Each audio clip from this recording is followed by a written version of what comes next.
We are live, live, live. We are finally live. I am here, and so is Pat. Jeremy will be here soon, but sorry for that. And if he isn't, we'll kill him. I mean, Um, uh, maybe not kill. we will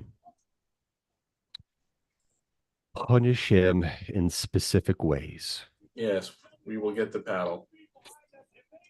Indeed, indeed. We will do that. I don't know And exactly how. I don't know exactly how we're gonna paddle him from here, but we'll figure it out. you know, we'll figure out some way. But Yeah, yes, when our minds are set to do something, especially when it's humiliate one of our friends, we will make every effort. Or as they said, well, hey, if something's worth doing, it's worth doing right. you got that right. Here we go. Trying to getting the feed all jacked up here. Okay, here we go. Now I got what I want. All right, cool. All right, all right, all right. Um, Welcome to our live show of the Summerfest. yes. So I apologize, people. It's summertime, and usually this is a Jeremy thing, not a me thing. But coincidentally, I have a my cousin who lives in North Carolina. Her son's first birthday was today, so it was his first birthday, which was fun. So I just got home from that, and Jeremy also had a birthday party as well. So yes, in I did regards not to have a that, birthday party, but I did see my niece yesterday who turned 13 on Wednesday. ooh, that sounds awesome. Yes, so And she's a I and I and teenager I and I now. and I freaked out my younger niece when I told her about some of my current uh, health situation. Oh, did you know? Well, I told her that they have to go and check again for the C word. Yeah. She just got this look on her face and she goes, "But you can die from that." And as soon as she said that, I said, "Oh shit, I shouldn't have said anything." It's like, good job freaking out a uh, 7-year-old. yes, yes, you definitely Oh, are. damn it. Um, okay, so So uh, crazy family stuff screwed yeah. around as always. Yes, yes, we apologize for that. Sorry, sorry. I want to think too, I wanted to bring up we have been recording our shows and we will have the first class of two shows have been recorded. I've been having some issues with the software that I'm using for that, but I got that figured out the other day. So therefore, one of our shows will be posted Monday night and the other one will be posted on Thursday evening. So you guys can catch up with that and I'll post that jazz. And then we'll be back on schedule then. So in the meantime, we are watching SummerSlam. Yes. Um, I'm an hour late, so we're watching the Logan Paul and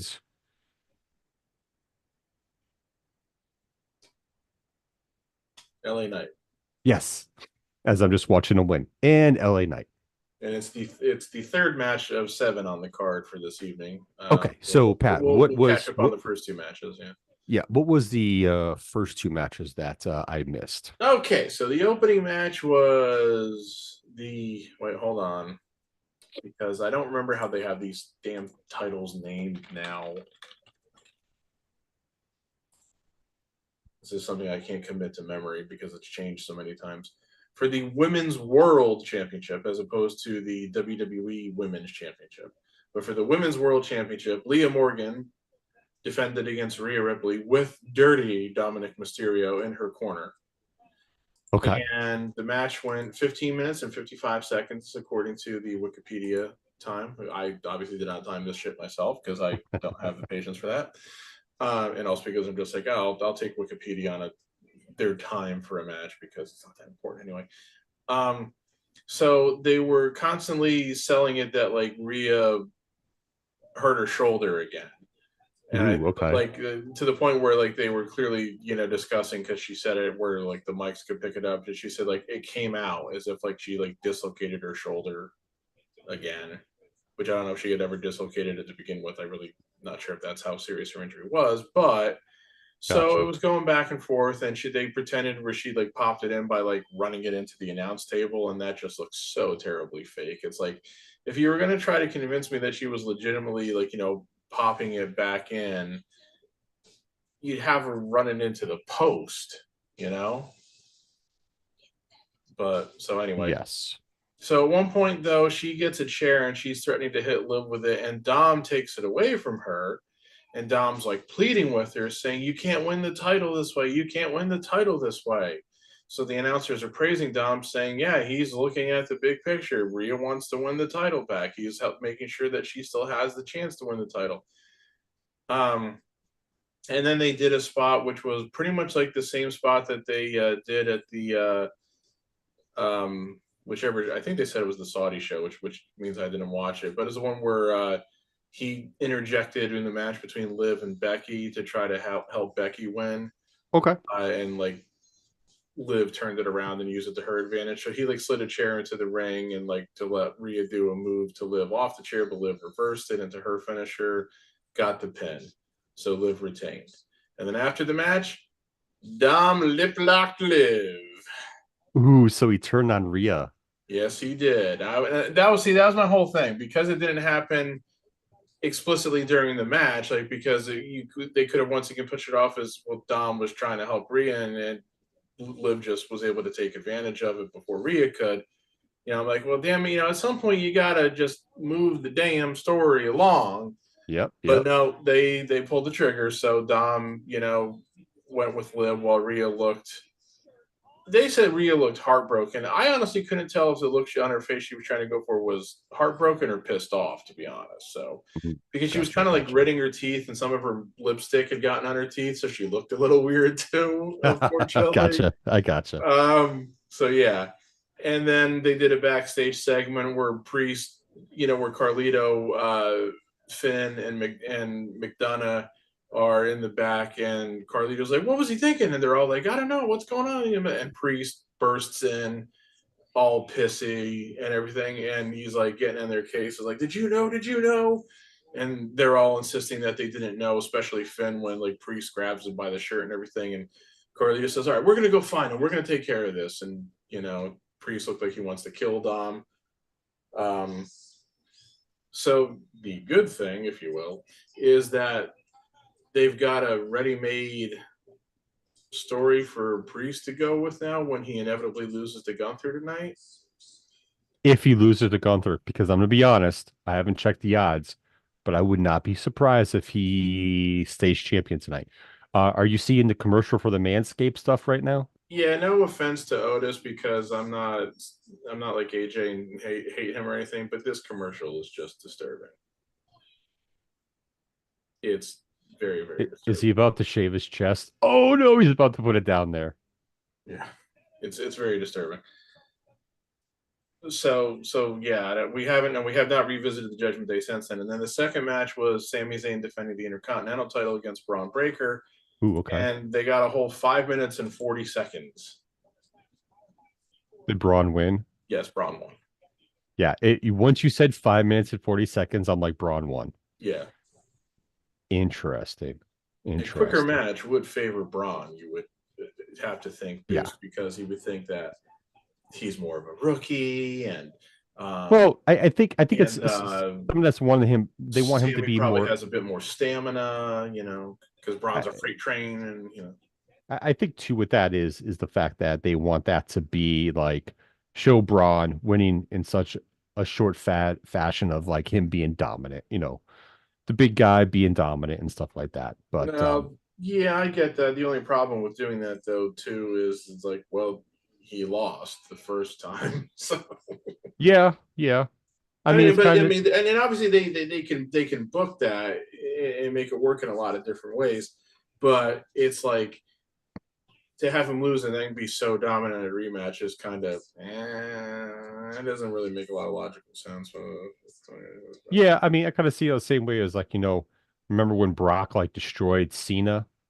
No one expected that, and he just pretty much wiped the floor with him, and Oh yeah, it kind of sets him up to be the bad, even more of a bad guy, if you want to look at that, however you want to put it in terminology in regards to that. So, okay, so those are the first two matches that I missed. I figured I would miss at least one, maybe two, depending on which matches they put off. You know what I mean? But okay. And then we just saw Logan Paul lose to LA a night. Yes, yes, I'm Yes. happy about that. I'm very happy Um, about that for multiple reasons. Most because now you can finally say LA Knight finally won a big match for one, but also because I know what this down here says. But yes, Logan Paul reminded us this past week that he is a piece of shit. So I'm off the Logan Paul bandwagon. I still believe that he's done a very good job as far as being a WWE performer, both with his yes, mic and his ring work. But I'm happy that he's not going to be carrying a championship now because he wasn't there all the time. So whatever notoriety he was helping to bring, it's like, yeah, that's great, but I prefer to have working champions and everything. Um, yeah. and of course, I'm going to say, well, you didn't care about Roman never being there. It's like, yeah, it was a little different. That's totally different. Yeah, Way different. yeah, but yeah, I'm just kind of happy to see Logan Paul lose. I'm not saying I want him to go away because he can still definitely help the show and everything, but Of course. I don't really need him to be carrying a belt, so that's cool. And now we're obviously leading into the Bailey versus Nia match, which I'm not optimistic about from the standpoint that I've seen a lot of people on the so I don't know if it's a combination of cage side seats and various Facebook posts that show up on my feed. I've seen so many people recently just praising Nia, saying that she's gotten so much better on the mic and in the ring and everything. I don't really watch SmackDown a whole hell of a lot anymore. It just seems like Friday night I always got something better to do with my time, whether it's watch the Yankees or not watch SmackDown. Gotcha. Um, and from this promo reel, this highlight reel that they've been showing, I'm struggling to see how Nia's gotten better. And I'm also wondering how she hasn't killed everybody yet. Because again, this is something that has been brought up in the past when she was hurting people. The way that she does the fucking bonsai drop, Mm, she just looks like all she's concerned about is jumping onto the person with as much force as she can. Which, given how heavy she is, and the way that she lands on these people is just basically asking for somebody to end up with a cracked sternum at some point. yeah. Go back and watch footage of when Yokozuna did the damn move. We know how fucking huge he was. Oh God, yeah. He did it. He held on to the top rope so that there was a blunting of the force that he was throwing down upon the person he was squashing. She doesn't fucking do that. Every single highlight they just showed there, she was basically just saying, "Ready or not, here I come." Yeah, that's a lot of force. And I'm not picking on her by any means by her size, but because of her size, you have to be careful what a move like that putting Yeah, your whole and weight. No matter unfortunately, if you're landing with your feet are hitting, it's slowing it down, but it still could be damaging to the yeah, person that you're and falling on. unfortunately, this is a bit of a men versus woman thing here in the sense that Nia obviously is nowhere near as heavy as Yokozuna was, but she might be more disproportionately heavy to most of the women that are taking this move than Yoko was to the guys to the guys that were taking the move from him. Yes, You know, correct. so but again, I've also just always had this thought, this attitude about her that she just thinks that she can do what she wants because we all know why. I think So some of the stuff I've seen from her for the last couple months, I think has been better, overall been better than the last time she was in. I don't I don't mean this as body shaming because this is actually a legitimate question. Is it the outfit accentuating or Yes. has she put pounds on? No, it's the outfit. Because that really makes it look like she's a little thicker than what I think she has been in the past. No, it's the outfit.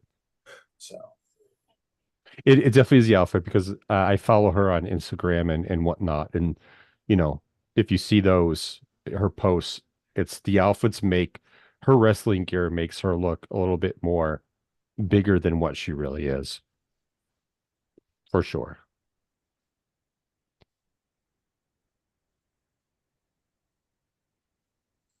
Valorant, one of the that's another good point. one of the games that XP League offers for competitive play. So real quick, as Bailey's taking a minute or two to get to the ring. Well, she hasn't even her music hasn't even hit yet for me. Oh, I'm ahead of you. Let me pause it then. Now her music just hit. Okay, so I'll just wait. One, two, three, four, five. That's close enough. Um, this is also touching on something that Joe and I were discussing before we went live, which I'm not going to rehash because, but you've seen or heard of the new Batman Caped Crusader show that just premiered on Amazon Prime. Yes, I have not. It from the trailers, I found it very interesting. It's looked good. I haven't read any reviews on it or not, but I do want to watch it. I mean, I haven't read any like real reviews, and I've only watched the first episode so far. I mean, it's executive produced by Bruce Timm, who of course is the guy who's already responsible for Batman the Animated Series, Superman the Animated Series, and Justice League. okay, so it should be Um, good. but I guess there's a bit of a controversy because they gender changed the Penguin. I think the gender changed several of the characters. Maybe, but I know the one that I was seeing a bit the stories about was about Penguin. So she's Oswalda Cobblepot, Yes, and Oswaldo. she's voiced by Minnie Driver, which I think is kind of interesting. Yes, I think um, that's cool. Now I don't want to say I saw people like losing their minds about this and everything, but I did see some people who were kind of like, "How can you do this?" And blah, blah, blah.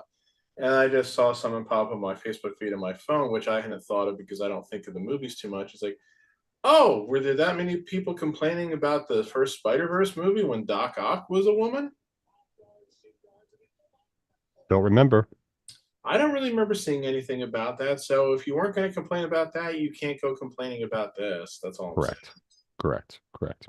That's all Um, I'm saying. so I have a question. What happened in our group chat regards to the MGK that AJ posted something and then I made my lovely post because I am not a fan of MGK at all.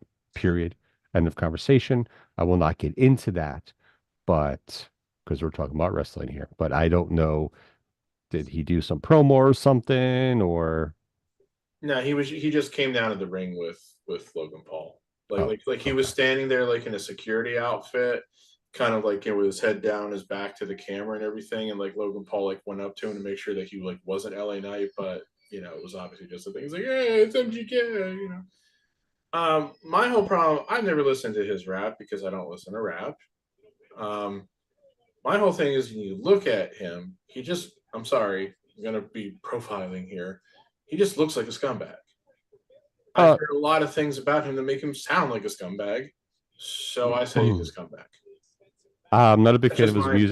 music. He's one who likes to poke the bear with other rappers, I mean, and he pokes the bear. anybody who goes naming themselves Machine Gun Kelly has obviously got a huge fucking ego too, in a lot of ways. Yeah, I mean, he's just somebody who, like I said, likes to poke the bear with other rappers that he is not on the same level with. So it's kind of like him trying to make a name for himself and just stuff that he's commented on and said as well. It just rubs me the wrong way. And I just don't like to use certain words, but I will say it nicely. I just don't like him bluntly. I do not like him. So yeah, that's as far as you did see what I saw in the group chat. That's not what I really truly think of him in capital letters, but nonetheless, I do not like the man. So let's back to SummerSlam. Him we Is he still married have to Megan Fox? Did they split uh up? I heard about them splitting up, but I think they split up, I believe. She should have I never think left Brian Austin Green. Oh yeah, that was crazy in itself too. Uh, well, we have Nia Jax versus Bailey here. So far, so okay. So far, it's been a lot of Nia manhandling Bailey, which I think we all knew was coming. I mean, because duh, Yeah. you can't have women of disparate size like this without one man handling the other. I mean, Yeah. this would be like if you had a match between, Braun Strowman and JD McDonough, and Braun wasn't tossing JD all around the ring. yeah, this really is a match where it's kind of the basics of the heel is throwing around the smaller face and, getting more of the offense within the first part of the match in Yeah, this general. isn't a. This is like the face champion comes in as the heavy underdog because he or she is not as physically imposing as the heel. So the first match that always pops into my mind then when I think about that is Bret Hart Yokozuna because you know oh that's lovely. Um, in terms of like proportionality, like I was saying before, that's pretty much what it is. Oh, I just saw somebody with a sign that said something like "Piper lives." I think. I Piper think. lives all in our memories, people. Well, I believe today. Oh no, it was a couple. It was July 31st back in 2015 when Roddy Piper passed away. So Ah, it yes, was yes. 9 years and a couple days ago.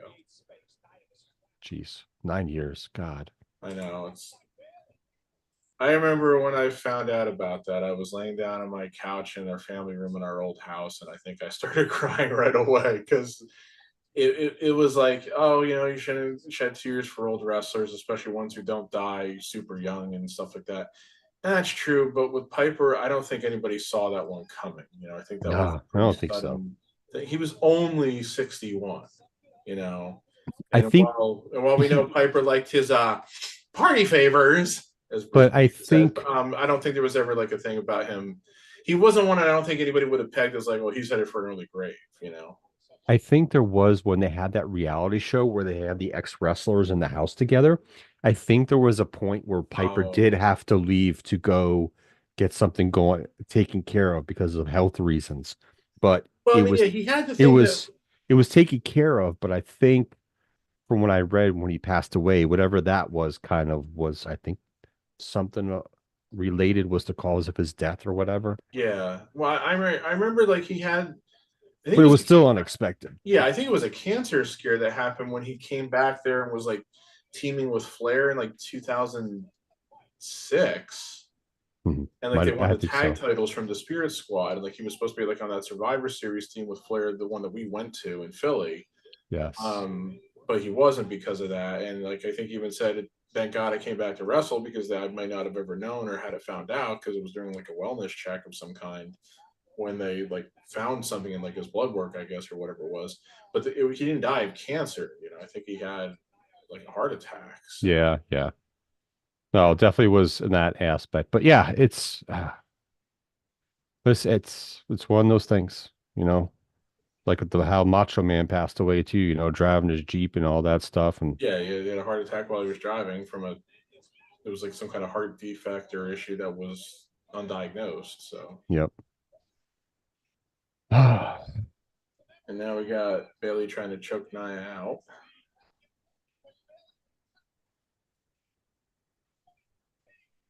I mean, overall, this match is fine. I don't have an issue. AJ did post in our group chat. AEW fans will be watching this match right now saying they're not doing enough. It's too slow. I did see AJ posted in our group chat that I didn't Ooh, okay. I'll give notice. Nia some credit for that. I didn't see the aspect of the brass knuckles of the ending.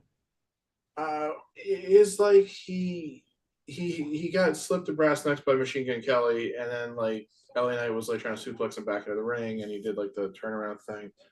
And I don't know if it was that LA Knight totally no sold it. It didn't look to me like Logan Paul hit him very well with it either. No, That's what that's I I, saw. I So remember the swing. The swing didn't really look like anything. So hence probably why he didn't sell it properly. You might have thought it was a no sell.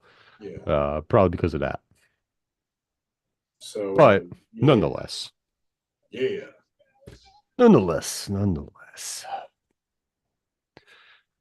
Oh, I got to go back and watch the NFL Hall of Fame ceremony as well. Got to watch the speeches. I watched first 5 minutes or so. Well, maybe like 2.5, 3 minutes of Devin Hester's, but I'm gonna go back and listen to all of it.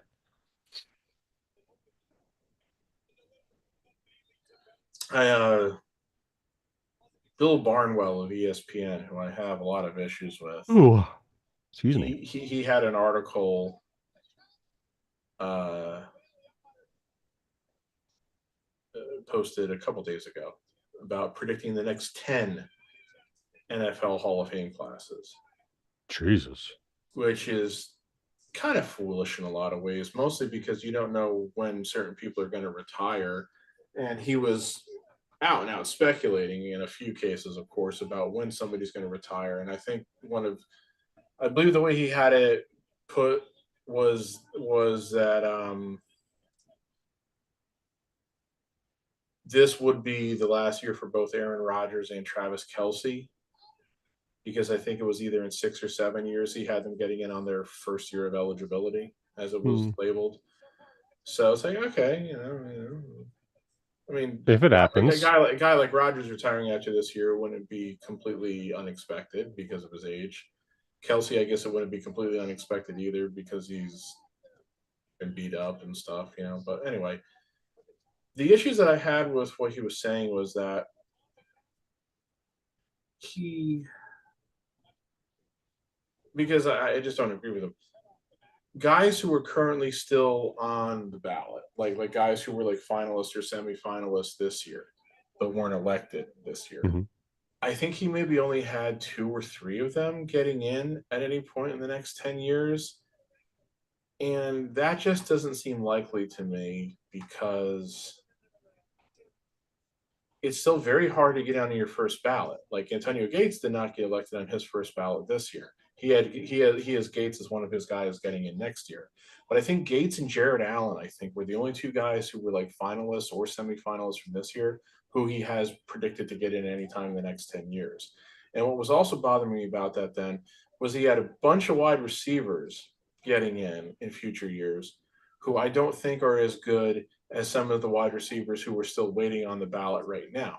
Like right now on the ballot, you've still got Torrey Holt, Reggie Wayne, Anquan Bolden, Steve Smith, Hines Ward, and I think one other guy between finalists and semifinalists. And he Mhm. doesn't project any of them getting in, but he thinks Antonio Brown will get in. Are you fucking kidding me right now? I know. I said, how is Antonio Brown going to get in ahead of all those guys when I'm pretty sure all those guys have better stats when the league Ow. wasn't quite as pass happy? And Antonio Brown was an asshole who nobody likes. So who's really going to be fighting for him? That baffles me. Yeah. Like, And then, of course, what he said I about and then what he said about Eli Manning, of course, really pissed me off and just makes me again convinced that he just fucking hates the Giants and has a bias against the Giants. He predicted Eli will get in next year on his first year of eligibility, but he also bluntly said Eli shouldn't get in. of course. And he was cherry picking the same stuff that everybody will cherry pick about Eli for not getting in, but then he doesn't really bring up any of that shit for Philip Rivers. He only focused on the positive aspects of Philip Rivers. The only thing that he basically, of course, held against Rivers was his lack of postseason success. But But he pointed out how like Rivers is in like the top 10 in like yards and touchdowns, and I'm like, I believe Eli is too. But no, all he wanted to, of course, talk about was that he led the league in interceptions 3 times. How many times did Brett Favre lead the league in interceptions? I'm not saying Eli's as good as Brett Favre. I'm just saying that, quarterbacks are going to throw interceptions. Eli yeah, was dude. Super Bowl MVP 2 times. Okay. And of course, I know people will say, well, they didn't win any playoff games outside those 2 Super Bowl runs. I go, yeah. How So many Super Bowls did Drew Brees win? one. How many Super Bowls did Eli's brother win? The same number. You know, Yeah. the Giants don't win those 2 Super Bowls without Eli leading them to them, Yeah. especially the second one. Yes. You go 100%. back and look at like their defensive stats and shit that year. Like you can make the argument, oh, their defense was great in 2007, and it was, and they had the great game plan for Brady and that offense in that game. But the Giants defense in 2011 gave up points by the bucket load. So, Yep. Yep. Yep. oh boy, here we go. I think you might still be a tad bit ahead of me because I just saw Bailey do the Macho Man elbow off the top rope for the pin, and Nia kicked out. All right, I'm gonna have to pause it again. Sorry. Well, I don't want to be spoiling shit. Okay. Uh-oh. Whatever it is. Oh, Tiffy time. Tiffy time's coming out. Okay. She's running down now. I find this very interesting. They would do this now after she just got her suitcase. Yeah, she's not Briefcase. cashing in. Briefcase, you mean? Yeah, briefcase is what I meant. I mean, I think it's just more likely that she might help Nia win. Yeah, yeah. I mean, I wouldn't cash it in though, but like, you know what I'm saying. I wouldn't either. I mean, like they're already getting criticized for wasting the men's briefcase, which I say, of course, no, they didn't. No, they didn't. That was perfect. That was good. They made you not have to speculate about it for almost a fucking year. Yeah. They don't need. Oh, they don't need to do this for the women's title though. You know, they can let the women's title stew a little. All right. I'm on. I'm watching. Are they And announcing the winner for you? no, because you're ahead of us now. You're gonna have to pause. I've paused to not Yes. Okay. so Let me far know ahead when of the you're show. when she's got her hand in the air. Well, she just pinned her right now. Oh, sorry. I hope I didn't give it away. I just said she. No, So well, no, your phone gave it away because I heard it in the We all knew who background. was winning this match, Jared. I okay. don't think any. This was probably the easiest match to predict on the card. Now she's getting her hand raised in SummerSlam, Nia Jax. And now she's celebrating with Tiffy. All Tiffy was there to do was to distract Bailey. Wait, does Tiffy? Okay, Tiffy does have the briefcase in hand, so she could always, choose to smack Nia with it and then try to cash in. But again, I think that would be a very bad idea. So they finally put the belt on Nia Jax. Let's The see hell where it does goes. what the hell does Cornette call her? Bulldozer Jacks? No, well, maybe, but All He right, calls her Tiffany something. Stratton, drop her. Maybe not. She's like looking at her a couple times, yeah, like in a weird look. I feel Okay. sorry. I feel sorry for Bailey in a lot of ways because people have been But it saying, was a Bailey for the power bomb, though. That was yeah, yes, but people have been trying to throw this out there about Cody, saying about, oh, you proved that they shouldn't have put the title on him because his title reign hasn't been that good. I mean, well, I get why somebody would say that, but you're overlooking the fact that he hasn't exactly had a lot of top flight people to work with because Orton's been a face, Owens has been a face, Roman went away. They've been elevating Solo over these last few months. He had a couple of good matches, of course, with AJ and everything, and then they did. I don't remember what they did at the Saudi show. Did he fight Logan Paul? I, Whatever. Who cares? yeah, I mean, like look at the heels he has to work with, like Right, right. the, But my point was, and that's booking and creativity's yes. problem, But not Cody's problem. what my point was though that Bailey was much more that like that she had the great story about winning the title and that she had an absolutely worthless title reign because there was like literally nothing memorable about her title reign, unfortunately. Yeah. So I feel sorry for her. Like they finally turned her face again after all these years. They had a great story for her to do so because this group that she started, turned on, her and everything. But then her title reign was like, Well, yeah, Yeah. they're WWE is screwing over both of their babyface title holders with bad storylines and Well, or there's no Rock's. storylines. There's Rock's mom. I don't know who the blonde lady was. I uh-oh, don't know if that was wait a her minute. mom. If Rock's mom is there, I mean the Rock's. Yeah, yeah. Oh. Could the Rock be there Yeah, that might tonight? be Nia's mom. like, who did Bailey defend her title against on PLE since she won it at WrestleMania? She defended in a triple threat against Naomi and Tiffany at Backlash France, The which fact wasn't a that they bad referred to match, if I Sheamus as recall. this muscular mountain is fucking hilarious. And And then that she Mike's Harder Lemonade commercial. then she defended against Piper at Clash at the Castle, Scotland, which again I don't remember it being a bad match, but I also remember it not being anything special. It was a good match. Actually, now that I think about it, the thing that I remember most about that match was Chelsea's antics. So that should also tell you something. Yeah, it was a decent match. It was good. And then she didn't have a match at Money in the Bank. And of course, I do not on my own personal little list of like every pay-per-view / PLE card, I do not acknowledge the Saudi shows. So whatever she did at that show is whatever she did at that show. And especially considering the way that they treat women in that country, who the fuck cares? It's only Understand. 79 in Cleveland. My God, I wish it was 79 here. I wish it was 79 here. It was freaking brutal today. God damn it! Yeah, I Brutal. mean, the last couple of days, walking outside and 7:30 in the morning to go to work, or yesterday, whatever time it was when I left to drive to Jersey and everything, and I just went, am I in Pennsylvania or am I in Orlando?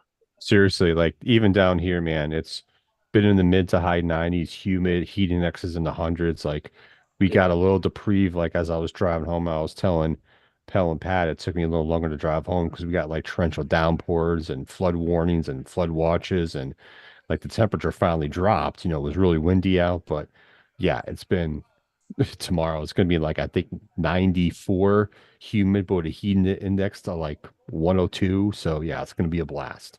yeah, But I'm going to see Deadpool tomorrow, so that's a bonus. There we you just go. got rain. There's a lot of rain in our forecast. Well, thunderstorms. That's a little different than Yeah, rain. over the next week or so. Yeah. Yeah, like tomorrow says to be 91, but a 90% chance of storms. Or no, that's today. I'm sorry. Tomorrow down to 84, but a 96% chance of storms. Monday 93 with no rain. Tuesday and Wednesday will be down to 83 and 76, but thunderstorms both day. And Thursday back up to 83, and then it might actually, it says only be 78 and 72 next Friday and Saturday. Oh, but because it looks like it's gonna like rain all day. So damn it, why is it gonna do that on freaking Friday and Saturday when I could choose to go to the goddamn pool, which I still haven't done it all this year. Still have not gone to the pool, and I only got a month left now. So Oh yeah, speaking of pools, the pool by us, this is the third year in a row that something has broke at the pool. And they're like, sorry, it's going on 3 weeks, and they keep sending like an email and a text message out every week. Thank you for your patience, blah blah blah. We're still waiting to get certain things done and then inspected. Same thing every week. I was like, bro, 3 years in a row. It's whatever. It is what it is. Can't do nothing about it. But so I guess we're gonna have the Drew McIntyre CM Punk match next at the with the big 9 o'clock hour, shenanigans of Seth Rollins to come, possibly. Yes, maybe so. I don't know. Yeah. Um, Meltzer, I saw. I hope this was real, of course, because I didn't look to verify it myself. But somebody posted the comments that Meltzer was saying that talking about the outfit that Seth was wearing last Monday was like not appropriate or something like that. But while saying like it doesn't really matter to him or anything, and I'm like, yeah, he was wearing this like super shiny referee outfit, and it's can't honestly be what he's going to wear to actually referee the match, and because how the fuck would he move in it properly? But if it doesn't really bother you or matter to you, why are you bringing it up? yeah, I guess. Yeah, yeah. I am so here's my concern with this Mm-hmm. match.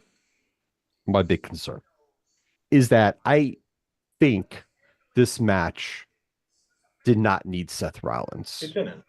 I feel like when they inserted him, it slowly kind of took away from the storyline they had built with these two.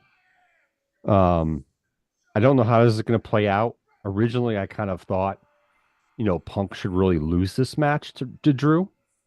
And maybe this should be like a trilogy match where they fight 3 times. And if you want Punk to win, you have Punk win. You want Drew to win, you want Drew to win. That's fine with me.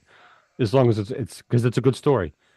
And then kind of go on to Seth Rollins. But I feel like this might be a one and done match between these two, and then they're going to jump right into Seth Rollins.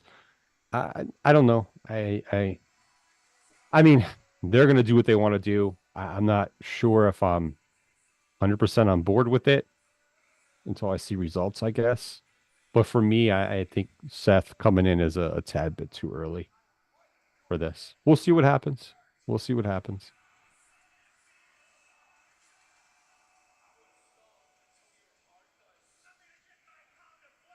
My thing too is That that could yeah, be. it's just like this really just smacked of Seth's one of our biggest stars. We have to have him on the card, and we can't do a triple threat match. And yes, that was very true. But you didn't have to have Seth on your card. There have been guys who have missed big, shows for whatever reason because there just wasn't a storyline thing going on for him right now. Seth only came back to action a few weeks ago. If you wanted to have Seth involved in this match, the right way to do it would be to have the match, Punk versus Drew, 1-on-1, and then Seth comes out and does whatever he wants after the match. Because that way you get a legitimate winner to the match one way or the other. I mean, as legitimate as anything that's predetermined is. But, so there's that way, there's no way for either guy to be able to say, you screwed me, he screwed me, this, that. And then, again, and don't have him interfere in the match. So then they can't say, oh, Seth screwed me now too, or whatever.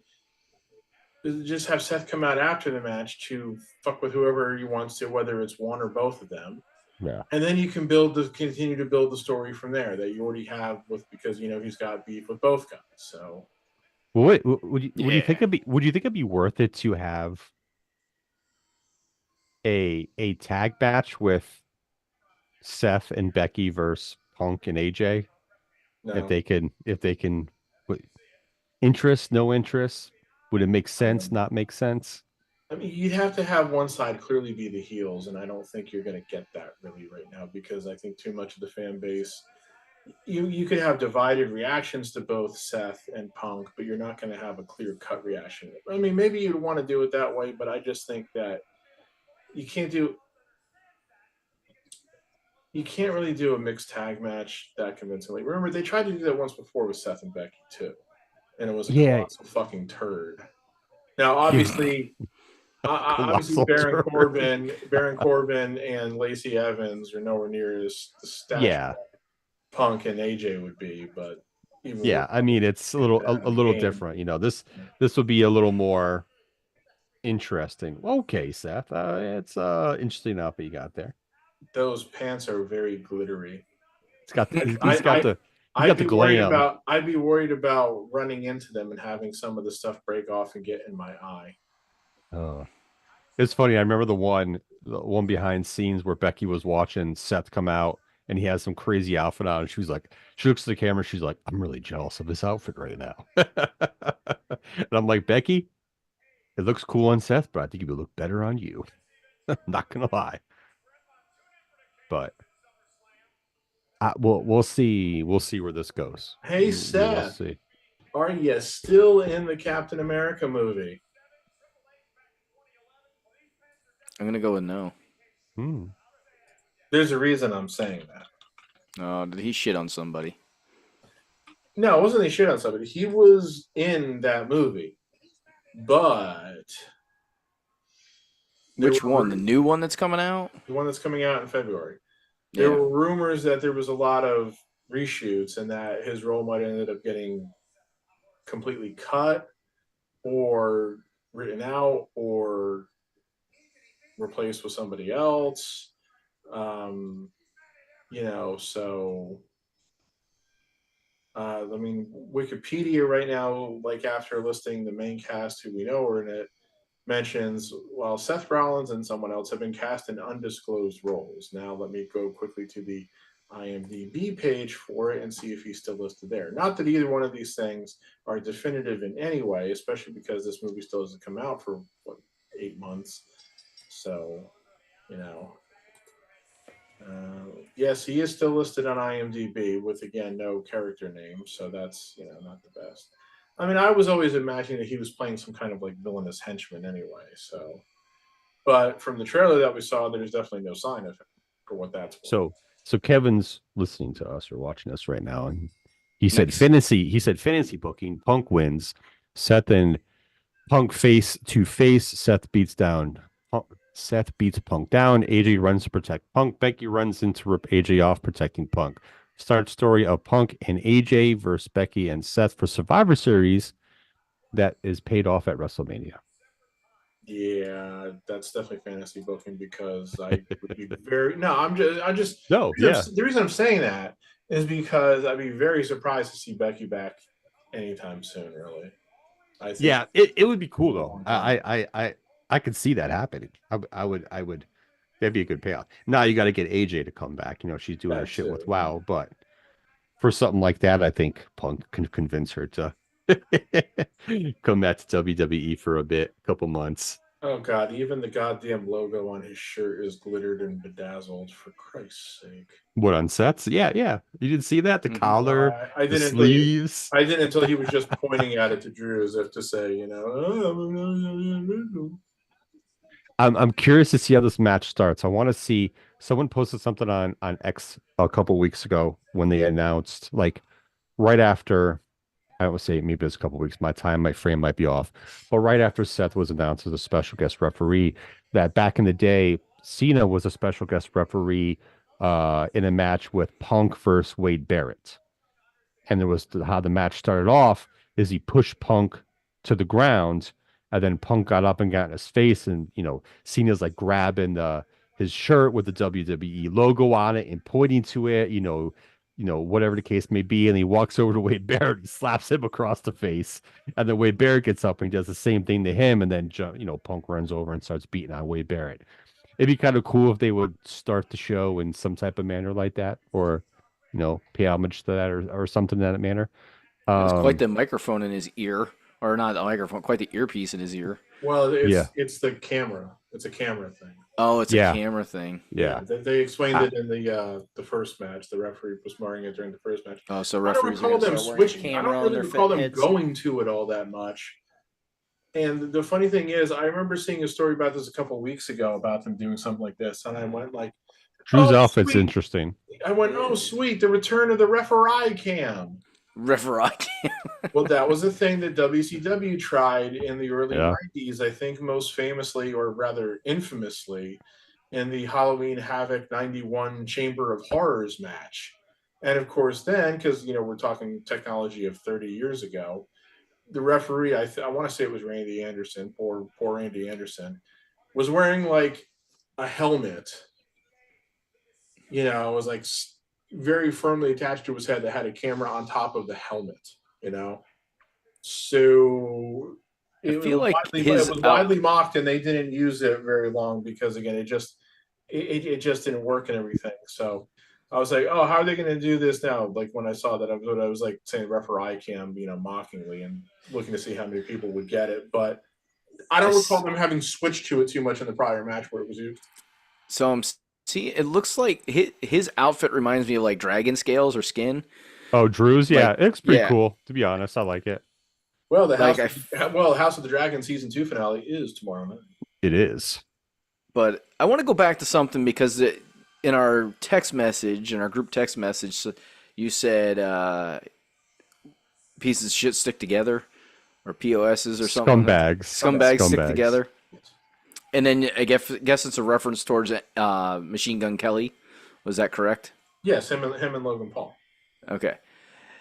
So there was also a message in there about Ooh, my butt hurts disagreeing already. with you in that. So because I wanted to take a look at something because I know Machine Gun Kelly did rap music for a little while. And I heard some. It wasn't terrible. It wasn't the best I've ever heard. Wasn't the worst I've ever heard. It was kind of that in between level for me. And he had one that he put out there called "Rap God" because Eminem got mad about him calling out Haley or whatever his daughter in a song, which is kind of like that's one of the things that's off limits for Eminem. Like you don't talk about his daughter or his adopted daughter. Like he. Technically it's off limits for every it should be off limits for everybody, but that's how they like to poke the bear. Yeah. So he poked the bear. The bear clapped back with Rap God, was it? Yeah, rap because he did Rap Devil and then he did Rap God. And then as soon as that happened, shortly after that, MGK's next album was a pop punk album. He went away from rap music altogether. So I have to laugh because, I mean, cool. The guy's been able to evolve his music. He's been able to do another genre and be successful in that genre. I think probably more successful in that genre of music than he was in the rap music genre. Or heavy or his rock, whatever that was too. Whatever. So it kind of made me laugh seeing that in our chat and like what was being said because like if you feel that confident in your ability, like you shouldn't have to change genres unless you feel like, oh, I'm kind of fading out in this genre, and then I gotta switch to something else. Maybe I can do something else, and that's what I kind of feel happened with Machine Gun Kelly. Like he felt himself like losing supporters and maybe not being able to be as successful, and he's like, oh shit, switch it up because if I don't, I'm not gonna make money. So, like I said, he is not the worst rapper I've ever heard. Is he the greatest rapper I've ever heard? No, he kind of falls in that in between where there's a lot of rappers that fall in that in between. Like they have some really good songs, they have some not so great songs, but overall they're pretty decent. Yeah, it's just, for me, I just Seth's rubbing his butt with Punk's shirt. That's funny. I just like he tried to make a name for himself off of somebody else, and it just utterly failed. And there's other things he said about other rappers and things that were really disrespectful in a manner, especially from somebody that's not on the same level as those other rappers. So I'm just not a big fan of him, never have been. He's trying to make a name for himself just in the wrong way possible. So I whatever. I could care less about that guy. I think he's, yeah, a POS. Um, Oh, there's the camera. That was weird. See, Punk is rocking the black and pink. yep, yep. Oh, Nice. there we go with the camera. I'm just seeing it now. I missed it. I have them standing in the middle and them everybody like cheering for Seth Rollins right now. Oh, there's the camera. Okay, I'm a little bit behind you guys now all of a sudden. I paused it too long. Yeah, Punk's got Drew in the corner now, stomping on him. Yeah, I'm about 2 to 3 seconds behind you. Here we go. On the ref. On the ref. Oh, here comes Drew.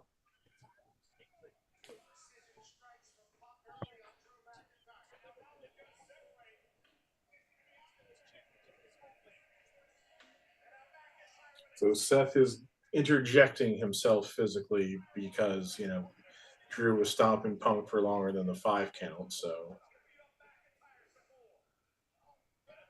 This is my ring. well, yeah. Well, but I mean, this is typically what you That get. was great. He said Rollins battering the Scottish. No, wrong person there. CM Punk battering him. Well, he already made one. He already made one pretty bad factual mistake tonight when they were Who made the starting who are you talking about? Who made the factual mistake? Cole. He Oh, had I talked- I, No, I, that I was Corey have Graves that said that one. Oh, okay. I have the volume's not very loud, so I can't. I'm not.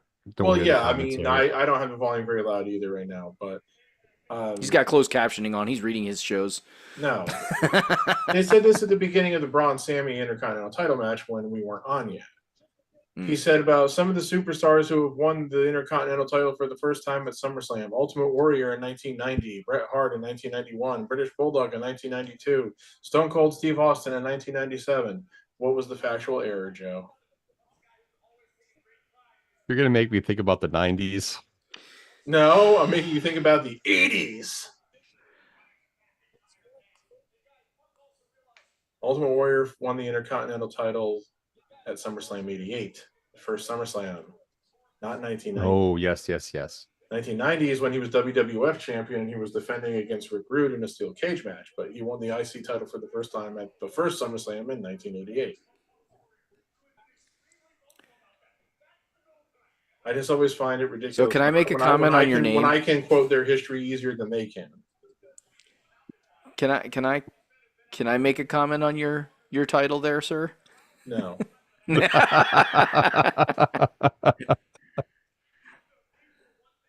Oh, As the Uruk-hai said to Mary at the beginning of the Two Towers, keep your mouth shut. Now Punk's yeah. tying his shoes. Not Punk.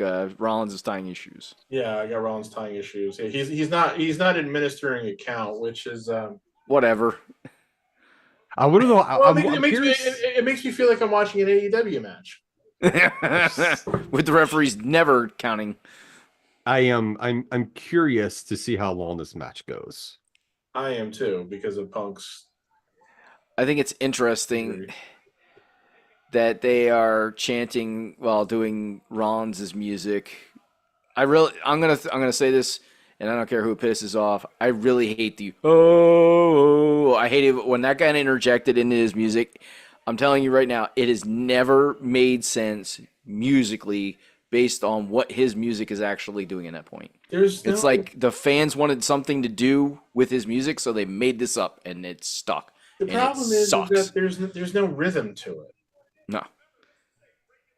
It's just it just is, and just but and again, like I've made this joke many times before. Whenever I hear it, even though it's not really remotely the same, but whenever I hear it, I just always want to do the guards from the Wicked Witch from Wizard of Oz. I just always want to start going, Oh, we. yo. Yeah, when we were at WrestleMania and they were doing that, I was just like, can we, I just wanted to sit down, but it was a really good, the whole entrance thing. It was like, why is he pushing Punk underneath the... Yeah, that looked hurt. That looked like it was painful. Rollins is enjoying it. I've never seen someone do that before, so I mean, at least it's different. Look at Rise is clapping and cheering. He's like, I saw a story a few days ago that said the Hardy Boys have reached out to WWE. that's because they are doing promos to get people to come see them at these terrible signing shows that they're doing. Well, they're both back in Impact, as far as I know. TNA, yes, they've been in TNA. Whichever the fuck it is anymore, I don't. It's TNA now. It's back to TNA where it belongs. And of course, when I saw that, I didn't respond to it, but I just said something to the effect of well, I hope the only thing that WWE would be receptive to doing with them would be a Hall of Fame induction. Yeah, they don't need to bring him back for the roster at all. I'm sorry. I about died. First of all, their tag team division is so abysmally weak as it is, but I don't see how putting those guys back into it is really going to help anybody, including them. So no. I mean, all they're really doing right now, unfortunately, is legacy destroying. Did Drew get hot cups done on his legs? Because those circles on the back of his legs look like hot cups. Yes, he did. They put the fire underneath. Rollins seems to be having fun watching Drew beat up Punk. He's like, I thought you said you were going to kill him. He kicked out on one. He did say that he was just looking forward to them beating the hell out of each other, right? Yeah. And it does also make sense that Drew would be dominating this match. Oh, of course. It should. Yeah. I listen. If I hear anything about Punk looking gassed, I'm going to throw up with people. I'm sure there is going to be a bunch of people that are going to be like, Punk looked gassed after 2 minutes. Be like, shut the fuck up. You get in the ring. See how gassed you are. Hey. The other thing, too, is they're playing this kind of slow, and they're doing it where Punk's getting beat up, so he's supposed to look gassed or whatever. Did something just happen with the lights? Don't you think he looks tired? That's a Doctor Who reference. He looks pretty sweaty there, guys. That's what he looks like to me. Dude, all I had to do was stand outside, and I was sweating. Gassed in this disgusting. Case, so I would actually think that when I saw that they said that the temperature was like 79 degrees, I would think that's actually probably a good thing, obviously, for these people since they're outside. I mean, obviously the sun's set now and everything, but still, I would be sweating sitting there. I'd be like, somebody give me water. Yeah. I mean, they didn't say anything, of course, about what the humidity is or what the real feel might be, but the real feel 102. Hold on. Kevin just posted in the thing. Rollins looks like he just headed to a club, Sears of 2000 to pop some ecstasy and dance with DJ The Launch or DJ G. I'm sorry, I didn't see the other part. DJ, that shit's hilarious. I don't know. Thank you, Kevin, for the comic relief. I don't know if this term is used anymore, but could Rollins' attire be called metrosexual? Yes. That term is not necessarily used anymore, but yes, it was used in the 90s. And late 90s, 2000s, because I used to get called that. Yes, you were our metrosexual friend, very much so. Yes. Well, Joe, the reason for that, of course, was the hair. I'll keep my comments to myself. I was going to say something. You keeping that slight? Joe was. Let's put it this way. Joe was out of all of us was the well-groomed gentleman of our group. Like he kept everything well-groomed, where the rest of us looked disheveled at times. Notice he said was. I know, right? Like what? Now he's old and married. Lord have mercy. You know what was funny? Funny story about that. So when Marlon got married, right, and we had his bachelor party, and we went to the strip club. Like like I still dress like to the nines, whatever, for Yeah. certain stuff. I went when we went there, I was, dressed to the nines. And the funny part is like the whole group that was there, the lady that like was Like taking not care even of our truthful. party, even though it wasn't set up by me, she kept coming to me asking me, "You guys need anything? Is the groom to be need anything?" And I was stuff like that. And I'm like, "Why'd you keep coming to me?" And and one of Marlon's brothers was like, that's because you're the best looking motherfucker here right now because you're the only one that actually dressed up because all of us look good. I was like, okay, whatever. So like she kept coming to me asking. I was taking care of everything for everybody. I was like, all right, whatever. Do it, whatever. I was like, I'll Oh, take it. that was not a good neck breaker. Yeah, I was a little off, a little off. I love how they just almost replay the ending of the '97 SummerSlam title Well, match. yeah, you even heard Cole Right say Yeah. that she's a 97. Yeah, Like, like oh, well, nice. when they're making complete direct references to it, we know we're not getting that. Yeah. Oh, did he Yeah. lose the camera? Oh, he lost the camera. Uh-oh. Funny as it may be, in Marlon's bachelor party started off well and ended badly because he had a heart attack that night. But everything worked out at the end. Yeah, I would say that's a bad day. Yeah. So Martin's had more than one heart attack, or was that That his? was that was the first one. Oh, okay. He's only had one, but that's what That was soon after. That must have been soon after I met him. I didn't realize him and Heather were not married when I first met him. yeah, and that was it, that night, and then the next day was like the reception and all that stuff that they had planned. Yeah, it was not. I don't want to say it wasn't the best situation. Put it that way. Yeah. Definitely so. A lot of mixed emotions that night. There was only a handful of us that knew what happened because there was only a handful of us that were there when it happened. Um, and they didn't want us to say anything to anybody. So I had some people that I was friends with that were a little pissed off at me that I did Hmm. not tell them. I was like, listen, I'm just doing the wishes of my friends. So, my friend and his wife. So that's what I was doing. Oh, you want a helmet like that, dude? I've still Kevin, metrosexual requires puka shells, necklace, and frosted highlights. I had Whatever the the hell frosted like that we can do. highlights. I had bougie clothes and bougie jewelry, necklaces, earrings. My ears were pierced, double pierced, all that jazz. I had my And ears I pierced at bought one time and I bought my clothes to go to the club at the from Dead Shot. no, no. There was only two of these stores. It was called Bang Bangs. There was one at um, what's the mall in Philly? I'm forgetting what the big mall in Philly is. Oh, geez, oh whiz. King of Prussia Mall. Yeah, King of thank you. Prussia, yes. It was on the KOP. it was the King of Prussia Mall. And then Oh, they I wasn't told being serious when I was saying that. I didn't realize that's what you were trying to think of. yeah, it was the King of Philly, Prussia you're Mall. thinking King of Prussia. Yes, it doesn't exist, but there was a store downstairs. They sold men's and women's clothes, right? The thing about it is people didn't know, is that the original store was in New York, and the store in New York is owned and run by gay people. So the one of the guys told me that, hey, here's the store in New York. He gave me the address. So me and my friend went there, Uh-oh. and I bought a whole ton. It was decently priced, and that's where I bought my clothes when I used to go to the club from Bang Bangs. Didn't care if it was from a gay shop or not. I went there multiple times. They were super nice, and that's where I got my shit from. Hey, no Didn't matter where care. you get your clothes, as long as you like them, that's all that Now, matters. Yep. now, the question I have, based on And all, I tell you this, the best customer service I've ever fucking had at any men's clothing store, and the original store did not sell women's stuff. It was strictly men's.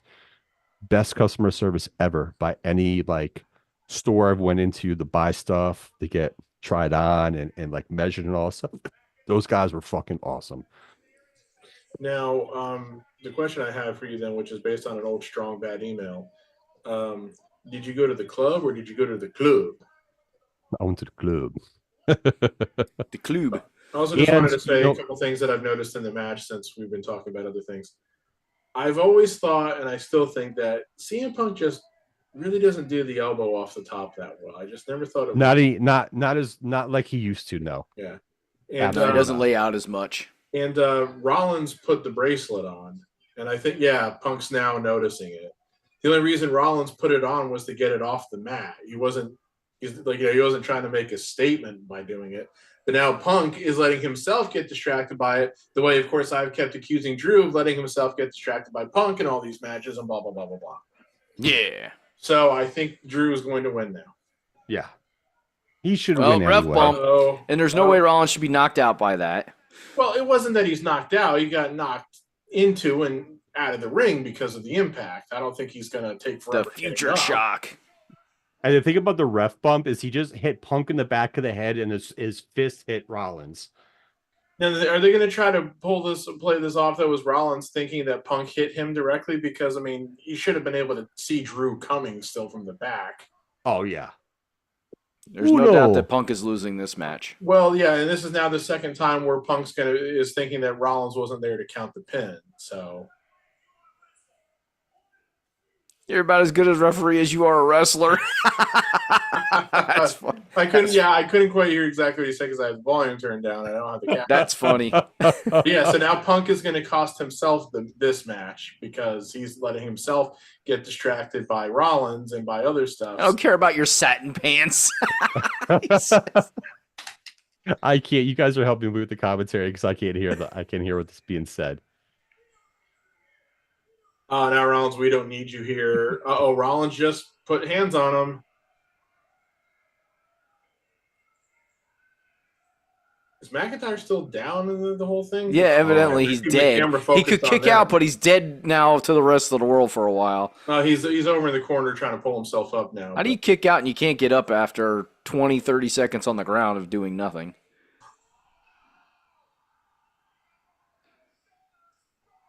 That was terrible on Rollins' part. He jumped way too far away to help. It didn't look like Punk's knee ever really hit him.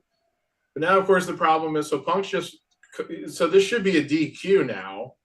Rollins should be calling for the down. It ain't always about me, but he said it's never about you. Nice.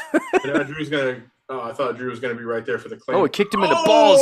Low blow. Low blow. In the mummy and daddy basket. Here comes the Claymore. Oh, that wasn't a very good Claymore either. No, Punk didn't take that well. He turned his head instead of... Well, Drew didn't look he put the full kind of thrust that he normally does into it either, so...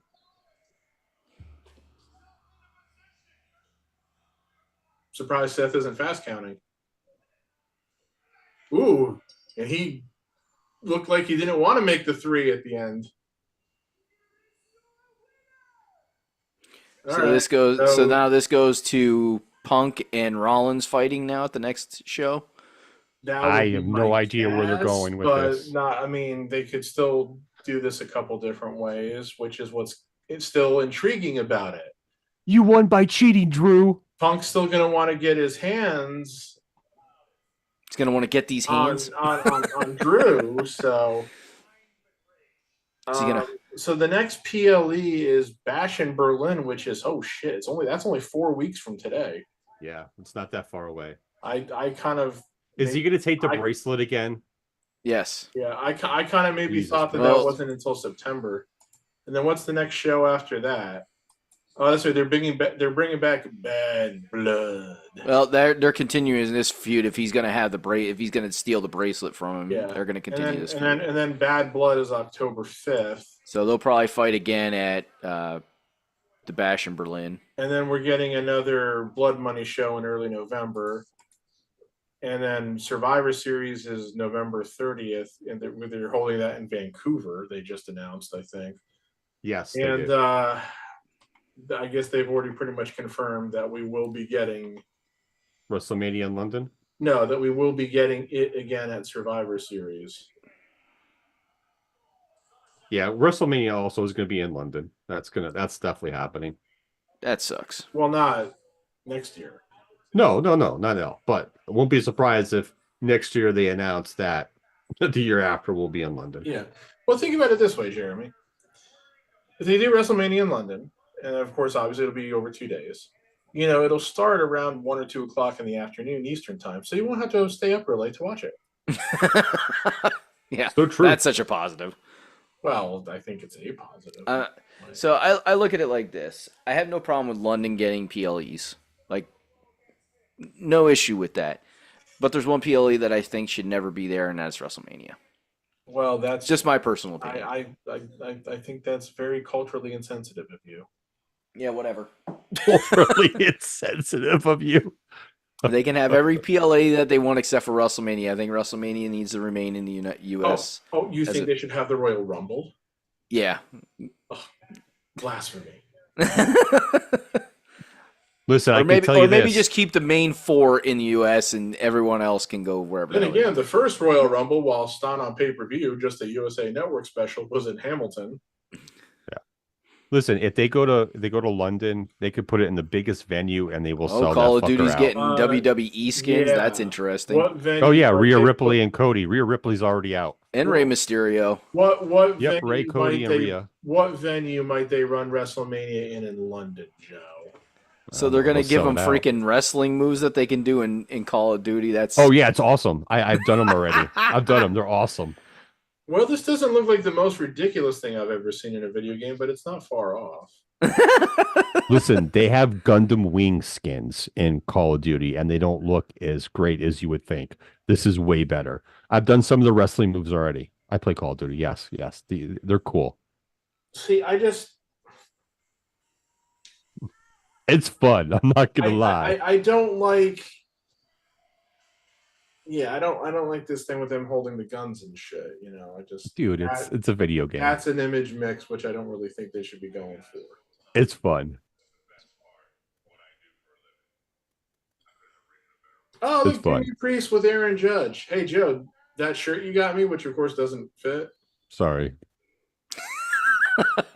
I think you were onto something with that. Why? Well, he hit his 41st home run today. Oh, did he? I haven't seen. Oh, he crushed one out of free when they were playing the Phillies. He crushed one out of the park. You should have seen the one he hit last night. When they in the Yankee Stadium, they said it went 477. It was a fucking shot. Speaking of baseball, since Trout is out for the year now, there has been RIP. There has been the talk of, in the offseason, should the Angels unload Mike Trout to somebody else? I don't know what they're going to unload him for. Nobody's going to take that contract with his injury history at this point. I think they're stuck with him unless they're willing to somehow The only way would be if he becomes a DH hitter for a team. Contract. It's the contract. That's the biggest challenge. If he became a DH for a team, I think somebody might pick him up, but not to put him on the field, not with his injury history. The problem I was having is I was having a conversation about him with my dad the other day. My dad said, "Oh yeah, he's not going to get in the Hall of Fame now." And I said, "Dad, that's one of the dumbest things I've ever heard you say." Wow. 7 times first or second in MVP voting with 3 wins. 2 other times in the top 5. Rookie of the year and everything. It's like, yeah, he's not going to end up with some of the gaudy counting stats now, but his value is off the chart by the one, Hall of Fame, judging tool that Baseball Reference refers to. Among center fielders all time, he's already I think fourth or fifth. So it's yeah, but his contract, yeah, he's scheduled to make $37 million in each of the next 6 seasons. So yeah, the Angels aren't getting out from that contract unless they're eating a good portion of it. And even then, I'm not so sure that they're going to get much of anything back for him. Unfortunately, yeah, it just. So Pat, how many more matches we have left? We're going to get Priest and Gunther. Just the two big title matches. Oh yes, okay, yes. The Priest Gunther for the World Heavyweight title and Cody Solo in a Bloodline Rules match. So the undisputed WWE title. Real quick, since I gave the times of the first 2 matches. Yes. LA Knight defeating Logan Paul was 12 minutes. Nia Jax defeating Bailey was 12:30, and Drew defeating Punk was 17 minutes. There's Okay. only 5 matches on this card. No, there's 7. That, 7. which two? What other 2 did I miss? You missed Liv retaining against Rhea with Dom's help, and Dom left. Turns up. Yeah, Dom turned on Rhea, went with Liv. And Oh. Braun beat Sammy for the Intercontinental title. Which was only a 5-minute match. Well, 6 really. Well, yeah, 6, but yeah, it was. Well, the fact that they gave Braun Strowman a title is ridiculous. no, Braun Breaker. Braun Breaker. I'm sorry, Braun Breaker. And Do you think Braun Strowman's still there? He's just not on TV. It's not at all ridiculous that they gave Braun Breaker the Intercontinental title. No, that's not ridiculous. Yeah. Okay. Do you think Roman's showing up tonight or no? I hope so, but we'll see. I mean, if they're going to do War Games at Survivor Series, they got to start the build to that at some point. So They do. You know what I found out this week that I don't think I knew before, and I kind of find fascinating now. Damian Priest is 41. Yes. Yeah, he got started late, just like freaking Batista. Yeah, he'll be 42 at the end of September. So I was like, God damn, I didn't. No wonder why they also wanted to finally put the title on him and everything, because obviously guys are able to wrestle a lot longer these days and everything. But it's like, once you get 40, it is going to be a thing where it's like, how much longer do you really have to go? Because you could be the healthiest guy in the world, but doing this job, your body is going to start breaking down. I think once you get in your 50s, I think it's more of a challenge than it is in your 40s, to be honest. It's all about how you keep yourself healthy, so. Honestly. Well, and if he was as big as he was when he first started out, he probably wouldn't have the title, but 2, he would probably be a lot more banged up. Like the fact that he slimmed down, got more muscular, probably started taking care of his body a lot better. It helps him out a lot with his age. Yeah, I mean, he went through some stuff early in his life. Yeah, and we've definitely seen what happens once a wrestler hits 50. And I think we all know who I'm referring to. Yes. Put the pants back on, Jericho. Oh, Well, Jericho. He was still keeping himself in pretty good shape in his 40s, but basically from the moment since he's been in AEW, he just seemed to not be able to keep himself in slim anymore. He got fat. It's one of those things. Like, I mean, Fozzie's been around for quite a while now, but I feel like Jericho, when he hit his 40s, he kind of had this midlife crisis. All of a sudden, he started getting tattoos when he never had tattoos. He started living this rock star lifestyle. And with that comes the alcohol and the things like that. Now, I don't know if he's actually doing alcohol and all that stuff and indulging in it. Because there's, at the very least, there's an audio recording of him drunkenly berating people at a hotel. Yeah. So if he was not doing that stuff, at least not to the level that it was harming his overall health, if he's now doing that in his older age, that would be a lot to explain of why he's the weight that he's carrying at his current age, as well as his physical ability in the ring. Like if he's trying to live the rock star life now in his later years, which is kind of counterproductive to what you normally do. Most people do that early and then fix themselves by their later years. He's kind of doing it. Feels like he may be doing the opposite of that. Well, it was like, I remember several years ago, he was doing ads for DDP Yoga. Yes. I think he was using that. And he still looked to be in pretty damn good shape, especially for a guy who would have been about, I want to say 45 or so at the time. But then it seems like ever since his last WWE run ended, maybe he slowed down quite a bit, and then he, the AEW and all that stuff started. But it's like from the moment that AEW started, it seemed like it was like he had ballooned. He wasn't thin around the waist anymore. He wasn't thin in the chest or the legs. He very noticeably was about 30. I don't know. I can't estimate that shit very well. Double-digit pounds heavier. So Kevin said Jericho is a huge vodka on the rocks guy. A huge vodka on the rocks. Nice. Yeah. So he thinks Roman's showing up. But did you hear about Sammy Guevara recently?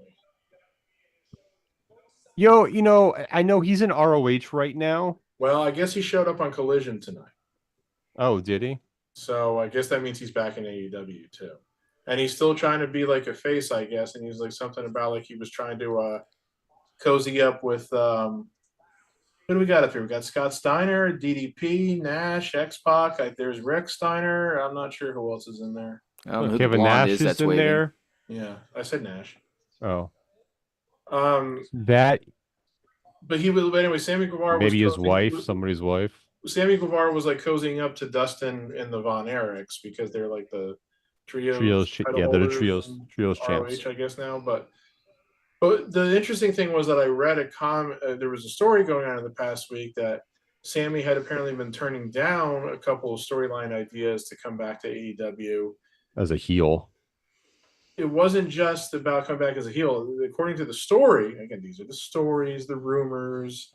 He had no problem coming back as a heel, but he wanted nothing to do with Jericho. And I totally get that. He's been attached to Jericho's hip his entire career in AEW, pretty much. So I can't blame him for wanting to say, can I be on my own now? Can I be away from him? And especially with how fucking hard the learning tree shit is right now, definitely don't blame him for saying, let me do something away from Jericho now. And I guess he needs to be on his own anyway. Like seriously, he needs. And here's the funny thing that I saw. Let me pull it back up here real quick because it makes me laugh. Like Jericho went from the inner circle where he had Jack Swagger, I forget what he went by in AEW. Jake Hager. So you had that big. You had him the big goon of that squad, and now he's got Big Bill, who's the goon of the Learning Tree squad. Yeah, it's always the same shit. So this is what he was saying to Dustin and the Von Erichs. I'm looking to earn it. For a long, long time, I have been stuck in a vortex. And for the first time in 5 years, I can be my own man, make my own decisions. Now, of course, the Jericho vortex is a term that's been getting thrown out there that Jericho is trying to own. But I think it was Cornette who first coined it on his podcast. And he obviously was not meaning that in a positive way. No, that is definitely not a positive. Here, be part of the Jericho vortex. No, that's a bad thing. Vortexes are terrible. Yeah, that's why Jericho, of course, is trying to own it now, and I think he even tried to trademark it. I wouldn't be surprised if he did try to trademark that. Yeah, I don't know if he was successful in doing so. I also don't really give a shit, but it just also speaks to Jericho's ego. So, yeah, being part of a vortex is not good. Getting sucked down, down and down further. Yes, because every year when they talk about the polar vortex, everybody is just so anxious for it to come.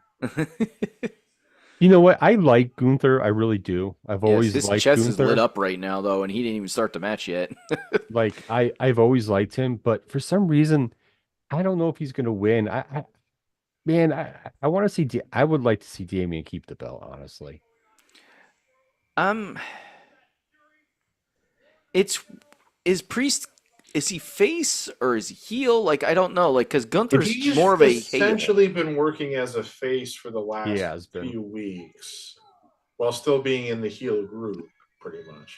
But I mean, like, Rhea's been a face ever since she came back. So even though she's still with the group. Yeah, that group has the dynamic has changed. I will say that. And the other guys are still heels, and now, of course, it's the whole thing about.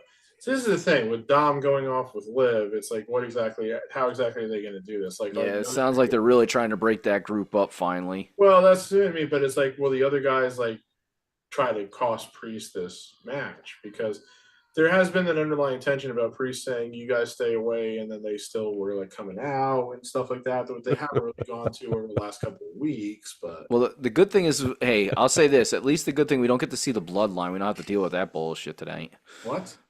The new and improved bloodline. What do you mean? That's the next match. Is it? Oh, I was wrong. Damn it! It's a bloodline rules match. It's Sikoa versus Cody. So you can tell how much WWE I've been watching lately. Yes, we can tell. Kevin just posted when Sammy's career is over, they will be making their income from Tay on OnlyFans. Oh, damn! Listen, probably true though. I'm not gonna lie. Tay is hot. I'm just to say, I'd be an OnlyFans subscriber if she was. There's something about her face that's always bothered me. Oh, to bother me. It's okay. I'm Hey, I good. still remember when I first joined take a look at all the TikTok rest. and she friended me. It wasn't really her, some bot account, but I knew It it wasn't was. her. I was like, there ain't no way this lady just friended me It's good in Now, spirit. or started following me, I should say. now Jackie had an OnlyFans account, but she won't, of course, Yes. because she has another serious job. Let's see how this match goes. Yeah, this is going to be. I expect it to be If you hard expect hitting. anything else than just slugfest, you've tuned into the wrong match. And the wrong build with the way they've been beating on each other the last few weeks with Gunther getting personal with the insults and Flatliner.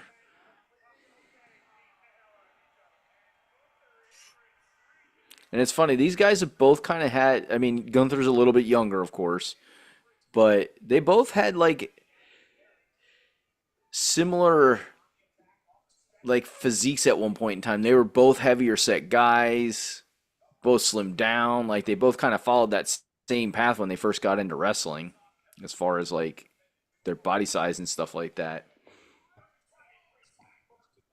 And of course, isn't Cornette the one that said Gunther shouldn't have gotten slimmed down?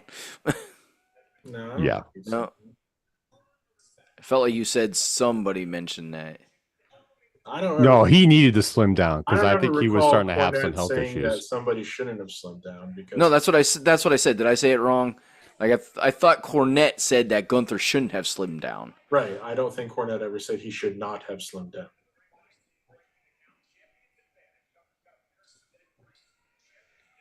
I mean, because I know that Cornette has always said that because he has issues with Kevin Owens from when they worked in ROH.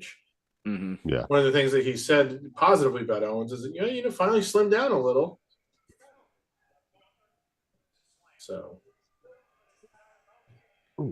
I can't say I can ever recall Cornette saying, "Oh, he shouldn't have slimmed down." I don't know why he would have ever said that about somebody. I feel like that was something you had mentioned. I don't know if it was another podcast or something else that you listened to. I felt like that was mentioned at one point in time because of the fact that it was taking away from his like brute force or something like that. Not that I can remember. I could have misheard too. I'm not sure how I would be able to try. I am getting old and forgetful. I miss hearing a lot of shit anymore. It happens. Jeremy, what day is it? It's a Thursday. Very good. Joe, call Are me. you- We got to do something about this right away. It's Thursday. Yeah. It's definitely Thursday. Mm-hmm. You got that right. That was the answer that Joe Montana gave in the 1986 divisional playoff game after Jim Burt knocked him silly. Unfortunately, the question was, Joe, where are you? Thursday. This is the pace that Gunther wants. They know. They talk to him. Said, "What are your pace? Slow as shit." He said, Hey, and that's fine too. Like it doesn't need to be a high pace. It's just No, tell the story, it beat shouldn't- each other up, and This should not be a fast pace. This is not two guys that go out there and run around like freaking crazy people. actually, no, absolutely not. Gunther said that his pace is usually medium, is usually mild, but he'll go up to medium if he wants. But he's just not a At a fan of the high, the very slow. Medium pace.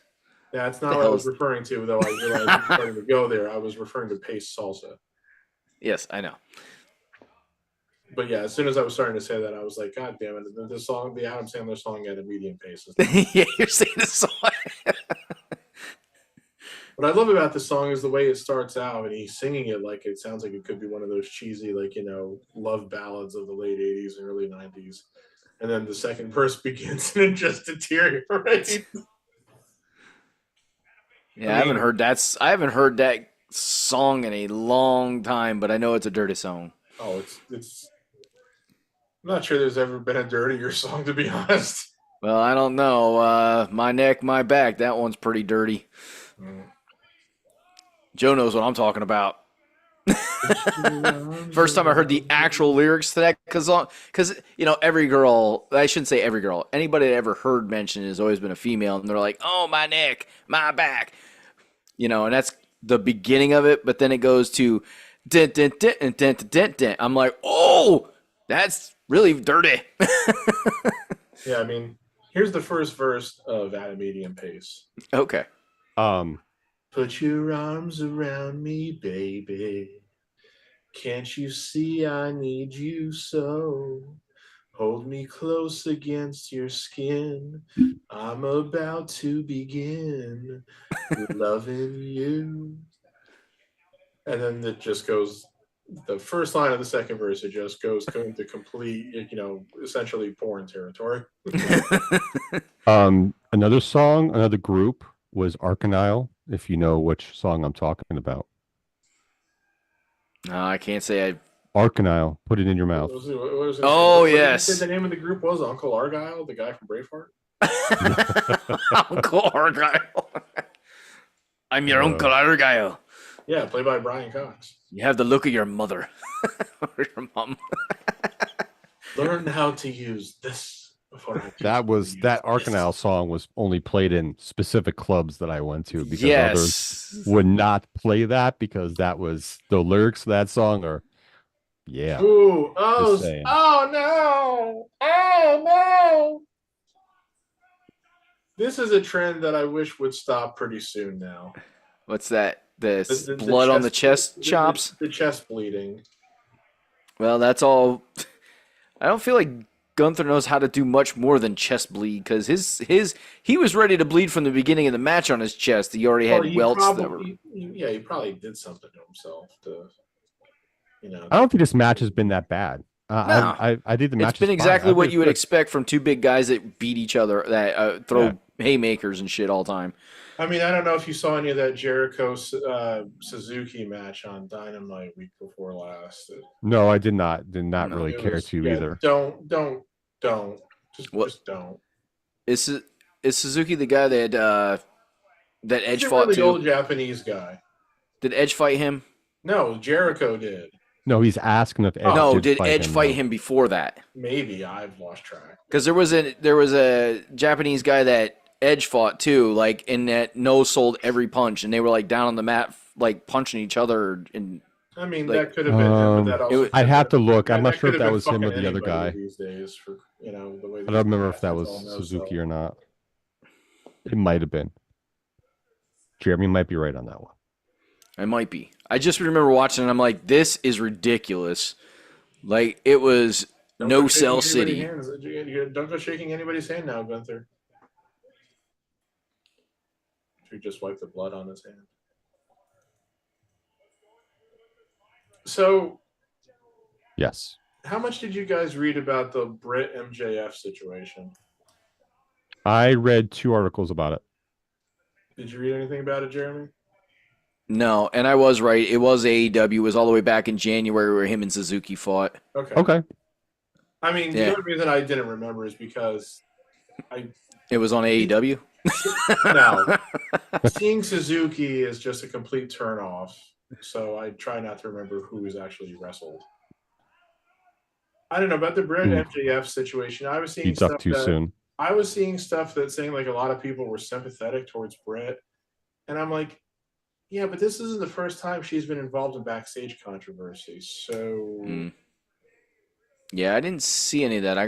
I might have to look that up because I'm interested now. I sent a link in our group chat a few days ago. Yeah, read that. That'll tell that that was the initial story though. Some other details have trickled out since then. Whether or not how much you can believe any of it. Who the fuck knows? But it's just it's for the streets. Okay. It's just that they give her like a 2-week suspension while they're doing this build up to what's going to be obviously a very marquee match against Sasha at Wembley. So yes, 3 weeks from tomorrow, right? Yeah. Man, don't make this month go any faster. It just started, bro.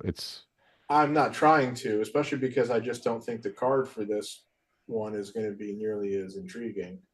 It's one of those things too where like July went so fast. I feel like August is going to go fast. Yeah, and August is going to go fast. Nico, listen, August 27th, Nico is back to school, sophomore year, man. Like that's just still. Yeah, but before I know it, I'm gonna have to start working on Fridays again. It's yeah.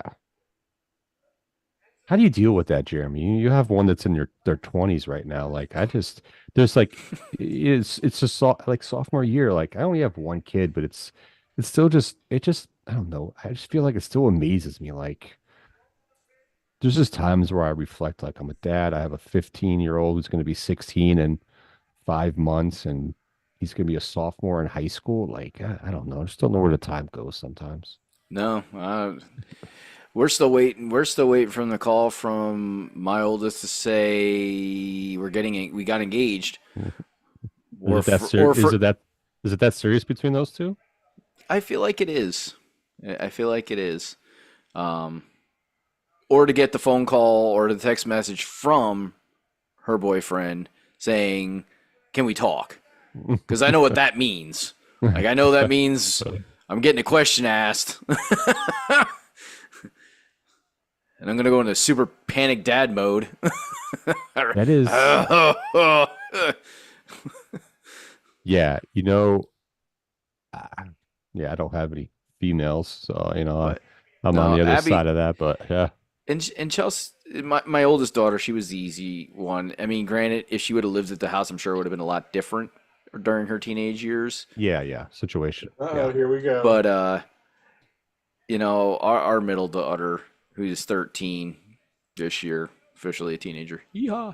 Um, she's tough because she's like I said before, I feel like a lot like I was at that age. Um, and she's a very, I don't want to say free spirit, but she hasn't got an idea like kind of what she wants to do. She's throwing out a million different things. She's And got a she few years to definitely is figure into that. boys a lot sooner than my older daughter was. Like Well, that's the finds boys very attractive, but she doesn't want to talk to them. Like she's scared of them still, like to talk to them. So that's a good thing. Like you can be you can think all the boys are cute as you want to, as long as you don't even have to talk to them. Like be scared of them. I'm cool with that. Don't talk to him yet. Like it was funny. We were on vacation down in Delaware, and the bus boy was cute, and she's like, "Oh, that bus boy's really handsome." oh boy. or in her eyes, hot. He's a hot little fella. And I was like, "Well, talk to him. Just say hi." She's like, "Oh God, no." I'm like, "Yes." That's a subject I'm never going to bring up with my niece. If she wants to talk to me about it, fine, but I'm definitely not going to ask her. So, do you know any boys you think are cute? My niece is third. My niece just turned 13 a couple days ago, so it's like I don't. Yeah. Oh no, I went through my I'm still son's. trying to focus on the younger kids, who still want to, hang out with their uncle when I come over, Listen, for a few more years. I went through my son's phone and I found some text messages with some selfies with some females from school that are Ooh, in his classes. Yeah, nice. yeah. What kind of selfies? Just, selfies, picture of those two, taking a selfie of those two together. Oh, That's okay, it. so nothing explicit. No, Oh no, no, no, no, you want to hear no. about explicit? No, Oh, just not really. just him at school with this female and another female that's just friends in a group. And yeah. Pre-stripped his shirt. He's got a. Why waste good money? Why waste your good money by ripping your shirt?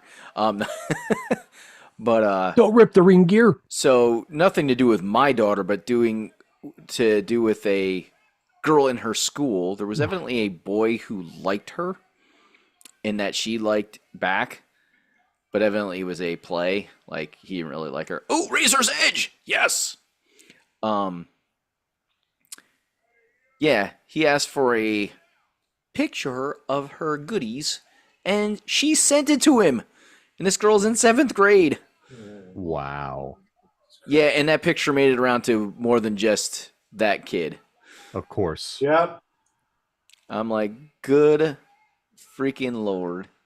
Knew that was coming as soon as he showed up. But Gunther punched him. Why would he help Gunther after Gunther punched him?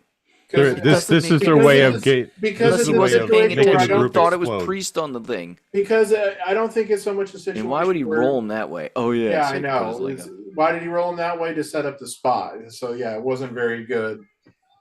it wasn't very good. It wasn't very well done there. But I don't think this is so much about Balor helping Gunther as it is Balor screwing Priest. It's just Because like I them breaking said, up the group. Oh, This is what they're that's a doing. nice smile on his face. Now their hatred smile, and because like I said, And they just showed the replay on the big screen. There's been times over the past couple of months where Priest has been giving them orders to stay out of the matches, and they haven't done it, and he's gotten hot with them and everything. So this is just, you're not going to disrespect me, and that's the way it's going to be.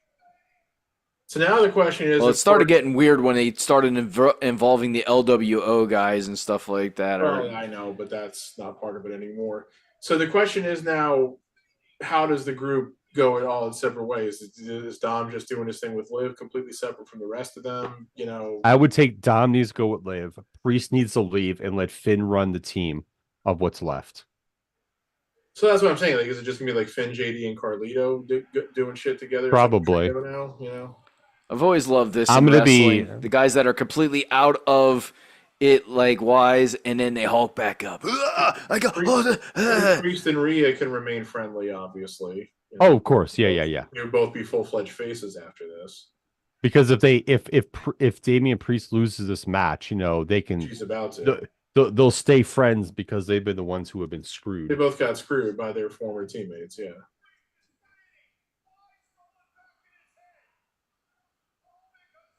I mean, it is interesting though. They can still maybe try to play it off for like a week or so. Gonna Hulk out of it twice. And now only Finn did anything. Like JD and Carlito can still theoretically try to deny shit, even though Finn and they let Gunther win. I thought they were going to, because I don't want to say the Priest title reign didn't work, because I think that's way too harsh. But I think again they just wanted to go a different direction. At some point, you have to shake. Well, we're gonna get Priest and Finn at probably the next PLE. Yeah. At least they have a direction to go with it. That won't necessarily be a PLE match the way they do PLEs anymore, with only having like 5 matches on a lot of them. So we'll see. I'm not saying it won't be. It should be. But I mean, going back to. So I want to go back to. Go back to Punk and Drew. Thank you. I see them fighting 2 more times. And like doing a split in matches. Like going to the Bash at Berlin and Punk winning there, getting his thing back, and then Drew being mad, and then going to Bad Blood. Because it would make sense storyline wise. Because now they got full bad blood against each other. They both hate each other. Somebody's got to come out the victor of the, one fall. Each has one fall over the other. Somebody's got to get the tiebreaker. What do you think? Yeah, I mean that would work. The audience will still be into it. So, I mean, the biggest problem with this spot. I'm sorry, watching the replays here. This match. The biggest problem is that you can't have Priest roll him towards the ropes to do a cover. They needed to do that spot so that it was closer to the ropes to begin with, and that he was just like you could. You can just basically say is like, oh, he's tired and he's exhausted, so he just didn't think to roll him away from the ropes, So yeah, instead he rolled him to the ropes for interference. Which of course, there's absolutely no logic to it, because real Gunther quick, could put his foot on his rope himself without any help from Balor. Kevin sent me something. I'll agree with you. I'm going to say this. Our friend just put a message in the chat saying glad he didn't waste his money by going to SummerSlam. I would agree. I don't know if this was necessarily good spend of money if you're not liking the outcomes of the matches. Yeah, well. Yeah, you never know what you're going to get anyway. But yeah, so Kevin, he's just very negative about a lot of stuff right now. So. And he has obviously very different tastes anymore, so than from us for the most part. Yes, that's his opinion. That's fine. Whatever. I don't really care. Real quick, Kevin sent me something. It's a post from X. It is actually, and what do you guys think? It is actually amazing how many incidents there are between wrestlers in AEW. Back in the day, it made sense for guys to have heat with each other Oh, I saw They were those, but they yeah. were on the road 300 plus days a year. Their pay was determined by the house and placement on the card. Their bodies were beaten. If there's more, is there any more than? Oh shit, there's way more. Okay. Let me continue reading. That match went 16 minutes and 40 seconds. Cool. Their bodies were beaten down and tired from working every night while driving hundreds of miles to the next town. Taking time off for injuries meant no pay. They were away from their families and friends. Their only relief from pain and depression was from alcohol and drugs. Being on the road under those conditions could make someone snap, especially if another person was coming for your spot or trying to mess with your ability to make money. In AEW, they work 1 to 2 days a week, many times less. The big money guarantee contracts and time off for every hangnail or dog birthday. Why do all these people behave like entitled 13-year-old girls? So there's, I don't think the problem lies with necessarily the athletes that are part of it. Yes, there are probably attitudes, but that's going to come with any territory, any athlete. There are going to be attitudes and egos amongst athletes.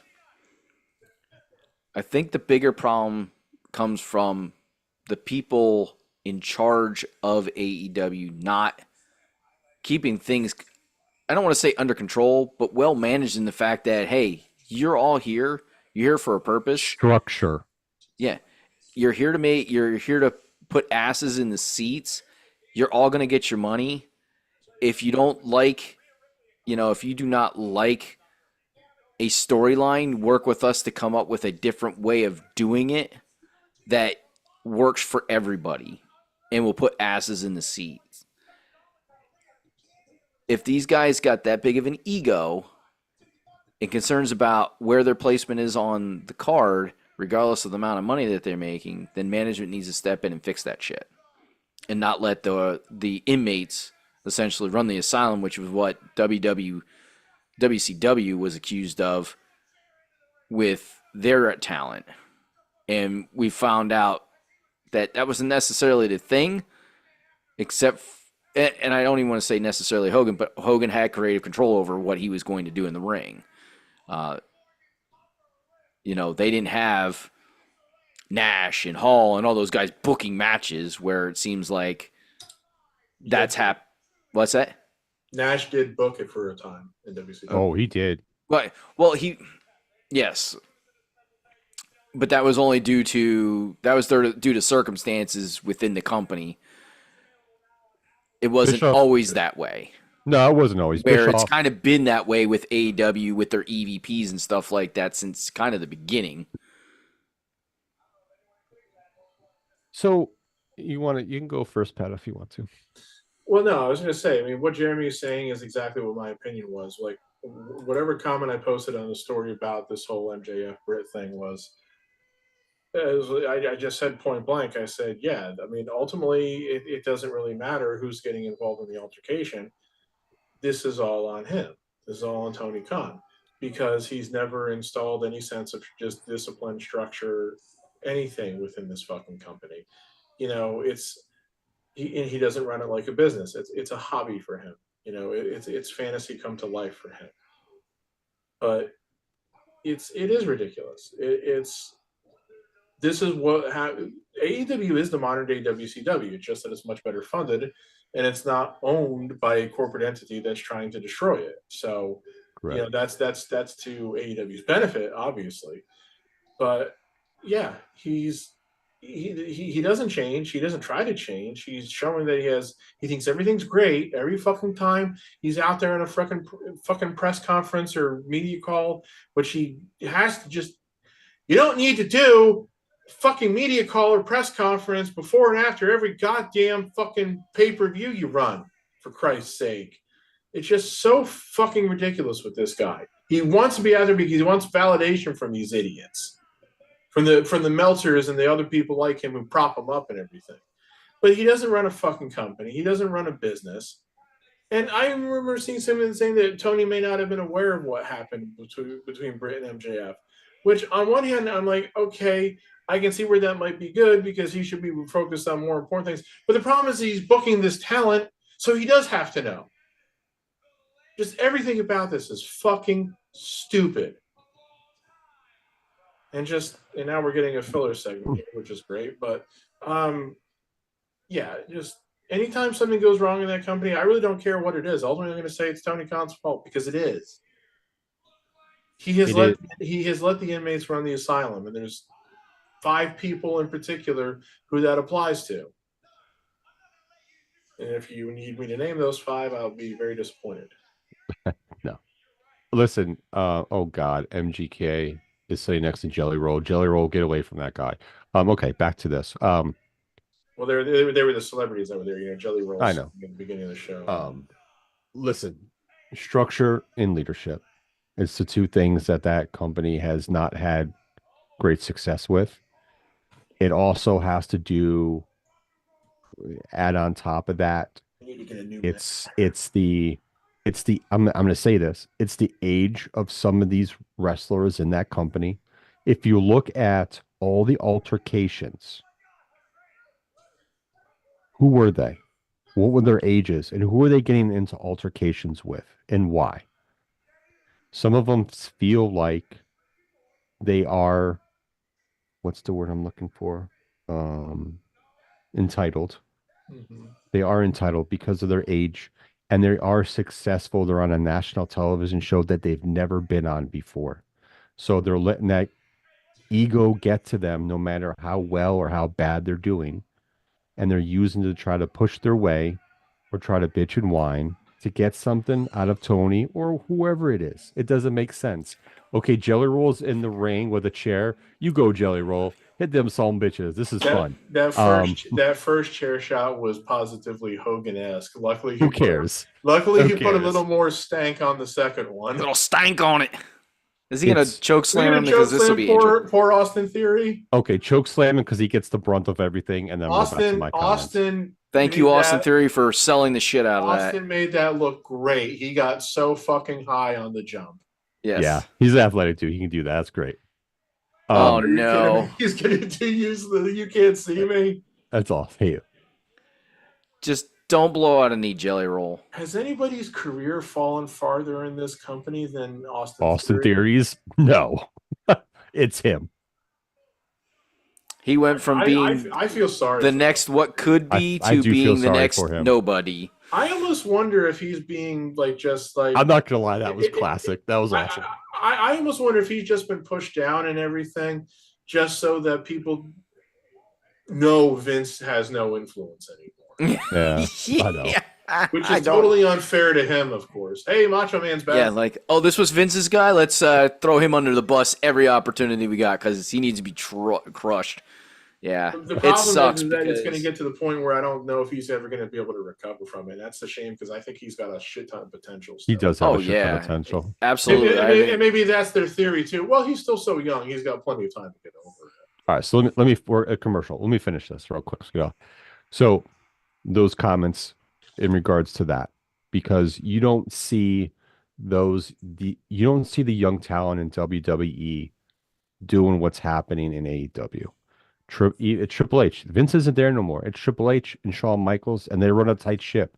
They let these guys have fun, do their own thing. But hey, there's consequences. And I'm sorry, like a 2 week suspension, or having Sammy suspended for how long, and then he's been back, but then he's complaining about the booking, which listen, that all wrestlers complain about their booking or storylines. It is what it is. But I just feel that, and this goes back to when we had the reports of the young guys not taking advantage of the veteran talent that was there, not listening, doing their own thing. You know what I mean? That's part of Amen. it. And that's part of the age and leadership, running a tight ship, letting them have way too much leeway. You can, if you want to include, you want to put the EVPs in there to blame too. They could be, I don't know, possibly. Definitely. But at the end of the day, it's really on Tony because he's letting these people go. And it's kind of funny, Ethan Page just had something. I have not been able to read it yet, but Ethan Page just posted something, I believe, was that the ship was rung amok. Pretty, pretty much, just paraphrasing, in AEW. And I'm sorry. Like, I respect Ethan Page. You know, he's worked his way through the indies, TNA, so and so, AEW. I thought he was going to be used as a great talent there, kind of, sort of, not so much. So you're seeing people who are leaving AEW kind of saying, hey, there's people saying it's oh so great. There's also people saying, yeah, not so much.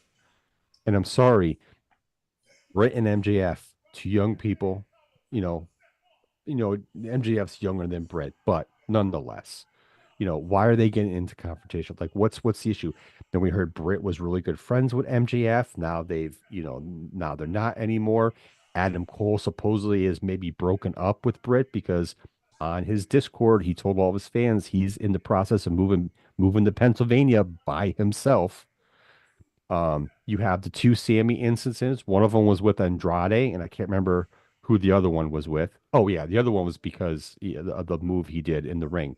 But Andrade is like he's younger, but I think he's in his mid 30s, and he comes from he's a Mexican wrestler, so he comes from an area where they kind of don't put up with shit either. So he's not going to put up with some young punk being disrespectful. I think that's the whole thing. Like I don't say what you want. I don't think Punk was really off by his rant. He might not have went about it the right way, but at the end of the day, he, yeah, I don't think he was wrong in a lot of his comments. And you're seeing other people who are leaving saying the same thing. Jade has also made mention of certain things like indirectly, where if you read between the lines, yeah, same old shit. I can't. That's why for me, this whole Shane McMahon meeting, you don't just have a meeting because you have a mutual friend. Shane McMahon has a true interest to see what he can do if he joins the AEW team in whatever manner. You know what I mean? Like if you reread what he sent to Bully Ray, and if you reread it, you could point out things in that statement that's kind of like, yeah, he may try to help Tony Khan with the product to take it to the next level if he can, help it out in whatever manner if he can. I just feel like if you look at the people that Tony Khan has hired in the past year and rearranged the upper management and a former writer from WWE and some other former WWE people in other positions, it's like what have they done to make the product better? Really nothing. Is that because Oh, maybe she's improved all of Sasha's promos. Oh, yeah, I mean, yeah. But I mean, have they really, have they not been able to improve the product because they're just not doing a good job, or are they being handcuffed by Tony by you have to, he's doing the Vince McMahon where you got everything has to be approved for me, which is fine. But at the same point, like, does he have anybody on that side in AW that says, no, Tony, that's not a good idea? Yeah, everything has to be approved by him, of course, because it's his money. Oh, asterisk. And I just feel like, and no offense, because there are ex WWE talent in AW that I like and I've always liked, but I kind of feel like they like it there because they're getting exactly what they want out of it. They're getting everything they want out of it. Besides the money, they're getting all the time off they need, this, that, and the next thing. They're getting Yeah, exactly what they want. it's WCW. Why did all the Storylines and WWF guys everything. go to WCW for a lighter schedule and more money? Yes. So just, but you said it best. Entitled. Yeah, they're all entitled. I mean, Jack Perry is the definition of entitlement.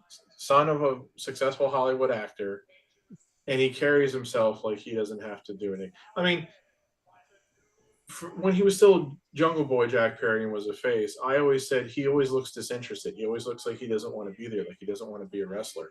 Now, with the way that he's come back and doing the whole scapegoat thing and everything, I realized no, it's not that he was disinterested. It's just that he was always pretty much showing the attitude that he didn't think he should have to do what he was doing. Yeah. And, you know, it is on the EVPs. I mean, mostly on the Bucks. Omega's part of it too, but it's mostly on the Bucks. Their motto is killing the business. They said, we've been able to do this so successfully on the indies for so many years. It will, so there's no reason why it won't continue to work. Everything will still be good. Everything will still be the same. Well, it's been pretty much proven that there was only so much of an audience for their shit. Yeah, and In any properly run wrestling company, Brandon Cutler would never be on TV. The other guy who ran around with them would have never been on TV. Excalibur would have never been the lead commentator of this show, or if he had, he would definitely not be wearing that fucking mask and calling him that name and calling himself that name, because nobody fucking cares about who he was in PWG. there's very, and to be honest with you, there's a small handful of people who even know anything about that. Nothing against him, like nothing against him, and personally in regards to that, just the persona of him in professional wrestling. No one really knows. They just they see a dude as a commentator, a white guy as a commentator with a lucha mask on, and they're kind of like, you like him, you like him. If you don't, you don't. There's times he doesn't bother me. There's times he drives me crazy. You know, I've always said I thought he has like a good voice when he's speaking normally. The problem is yes, half the time he's trying to run through what's coming up on the card for next week or on Collision or and whatever. that And is a production. he's trying to talk as fast as the micro machines, guys, so you can't understand a single fucking word he's fucking saying. And that's a production issue. I think their Or yeah, production it needs to is. be It is. tweaked It is. because they're putting too much Yeah. emphasis on trying to push that out when they should be doing that sporadically during the show way better than what they Right. are. Well, it also And comes that down. makes it sound so stupid because then he makes mistakes and then you have people jumping on him, which is Yeah. not really fair to him in that aspect. It also But comes down it's to it also comes down to the fact that while WWE spends too much fucking time on entrances and everything, AEW on their television shows, this is going to sound stupid, but it's the truth. AEW on their television shows spends too much time on wrestling. They don't allow enough time for the fucking moments to breathe. yeah. They don't allow enough time for the storylines to build. They don't allow enough time for the promotions and the hype.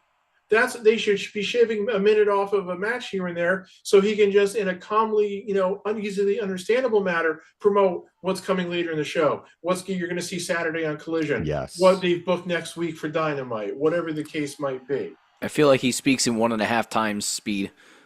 Yeah. When he's got to announce all that shit And because then it's the like, other- okay, and here's then- your 30 seconds to get it all in. Yeah, and then the other problem is with Oh, he's taking his Excalibur, dog with him? That's cool. The way he commentates, and this is what Brian Last, Cornette's co-host, always makes fun of him for, is that he starts talking like this in a manner that nobody ever actually talks. He does that a lot. He goes this roller coaster and like his like volume and inflection when he's like calling big moments. He sucks.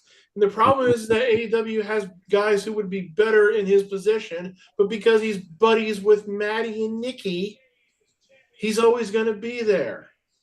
I And I don't mean Jim Ross either, obviously. Oh, Kevin said Sasha is the modern day Hulk Hogan with creative control and straight cringe. That's funny. I see. That's the thing. I wonder about how much actually control she has. And she's not really one of the 5 people I was referring to as saying as being the problems. The 5 people I'm referring to were the Bucks, Omega, Jericho, and Moxley. You know what? I would take Omega. Oh, that's funny. I would take Omega out of that because I really don't think that's something He's of not as much as the others, but Oh, Arn Anderson's there, brother. yeah, but Omega, he is still so close to the Bucks, obviously. Yeah, but there's one very huge black eye on Omega with the way that this company has with what this company has done 5 years in. What? The video game. Oh, fuck the video He game. supposedly had so much input and influence over that video game, and there's nothing that you can do to describe that game as anything but a colossal fucking bust.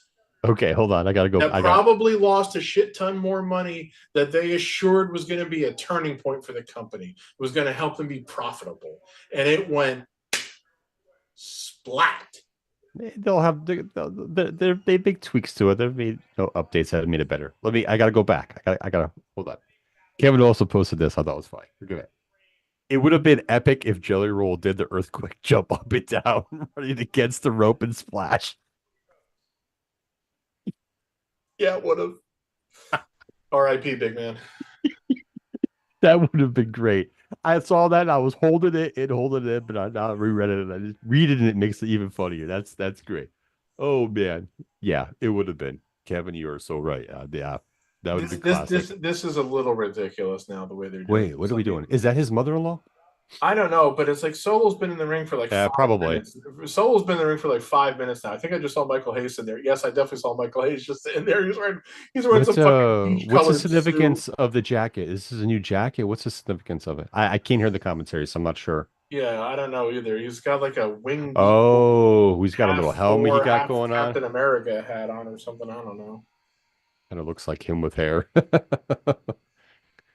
He's got like a helmet. Okay, we're got a little new jacket and little theme here with the helmet. All right, all right. All right, so I was trying to piece together because I knew there was some guys that were part of the bloodline that are Ooh, it's not a actually skull mask. related anymore.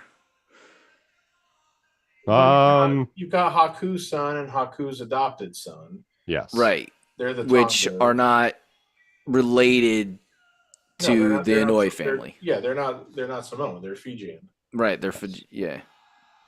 Fijian. So I was trying to put that together because the now skull mask. you have all of Rikishi's kids. As far as I know, all his kids are in WWE. The twins, Solo, and Sam, or Jacob. Yeah. Wait, Yeah. I don't think he has any more sons. I think he's only got the 4. Is Jacob Fatu Rikishi's kid? I thought he was somebody else's. Oh no, he's not Rikishi's kid. I'm sorry. He is. Rikishi's Haku? his uncle. Oh yeah, He's his uncle. Yeah. It's Rikishi's brother, which I can't think of his name right now. Well, Sam Fatu, who was the Tonga kid. Listen, And it's so confusing with that and that Tama, family. He wrestled in WWE in the mid to late 80s. He was tag team partners with Haku and the Islanders. That's Jacob Fatu's father. So Rikishi and Umaga are his uncles. Jimmy and Jay and Solo are his cousins. Yeah. I like that God is in WWE now because I'm a big fan of them. Some other people I know are not big fans of either one of them or one of them, but Who's God? Gorillas of Destiny. Those are the other two, Tongaloa and whatnot. Yeah. And Tamatonga. Matt, I'm sorry, not Matt. Jesus. AJ really hates one of them. I can't remember which one now. And I really don't. If he's listening to this, he's probably shouting at me now.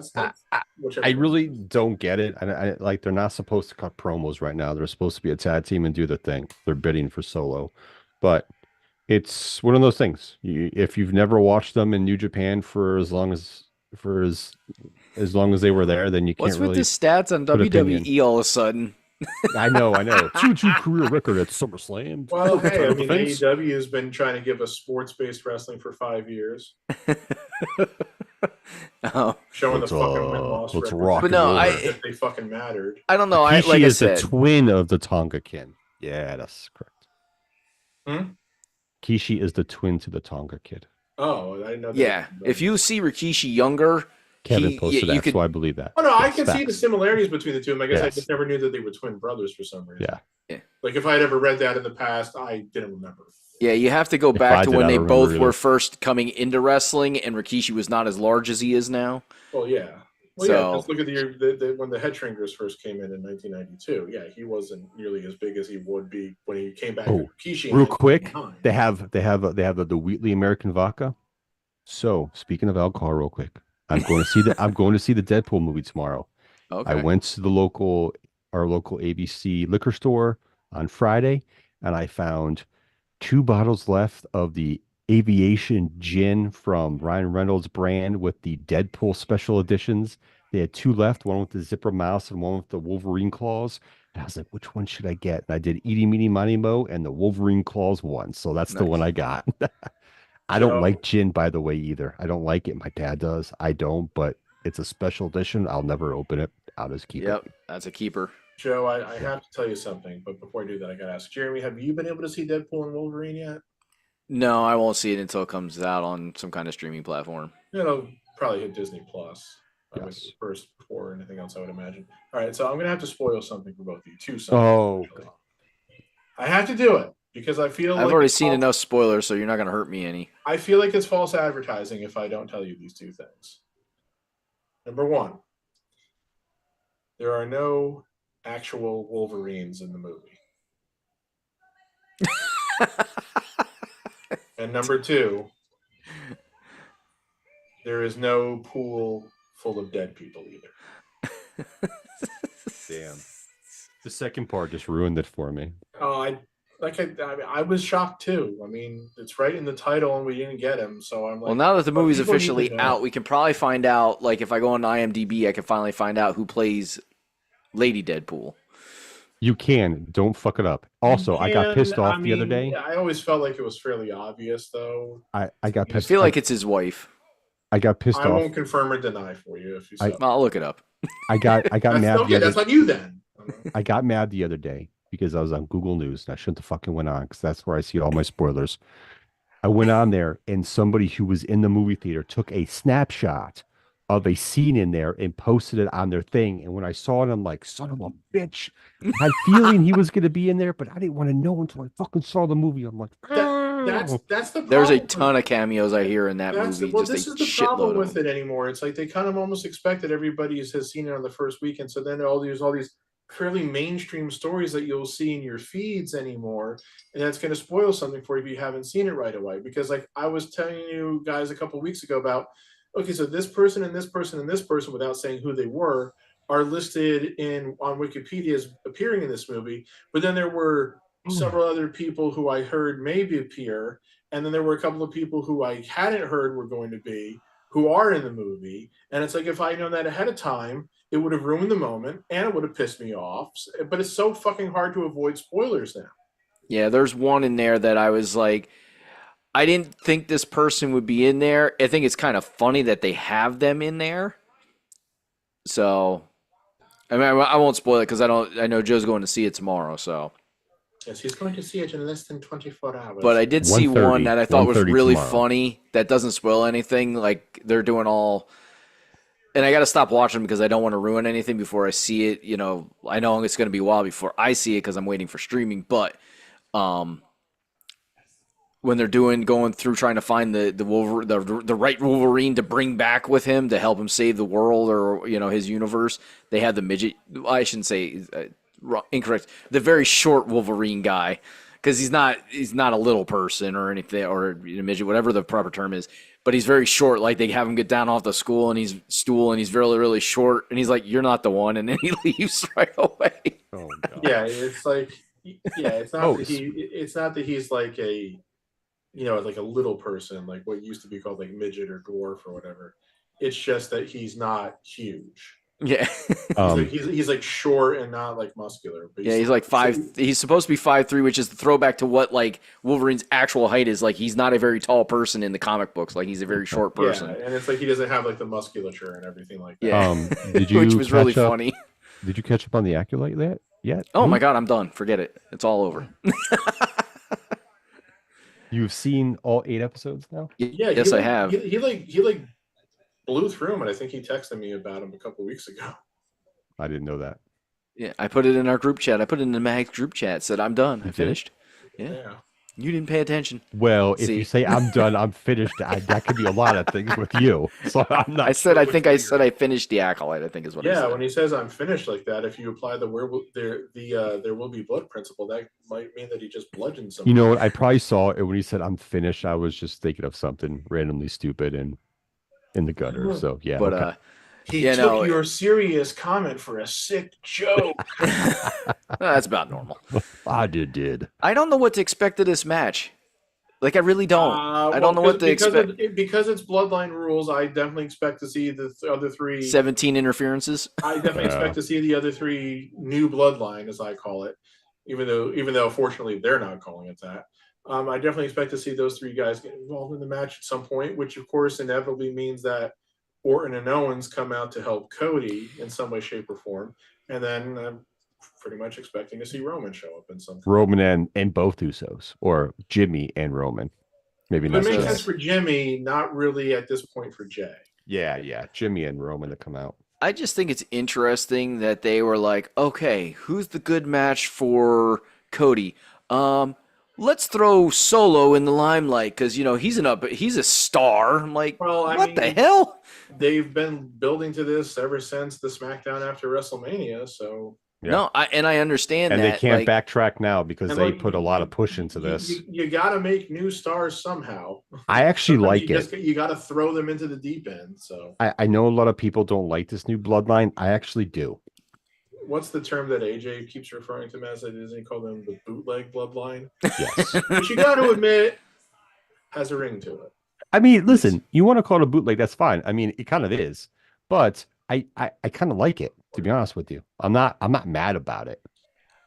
And they don't need it, they don't need Solo to pull off these great promos. They just need to be specific and precise, and that's it.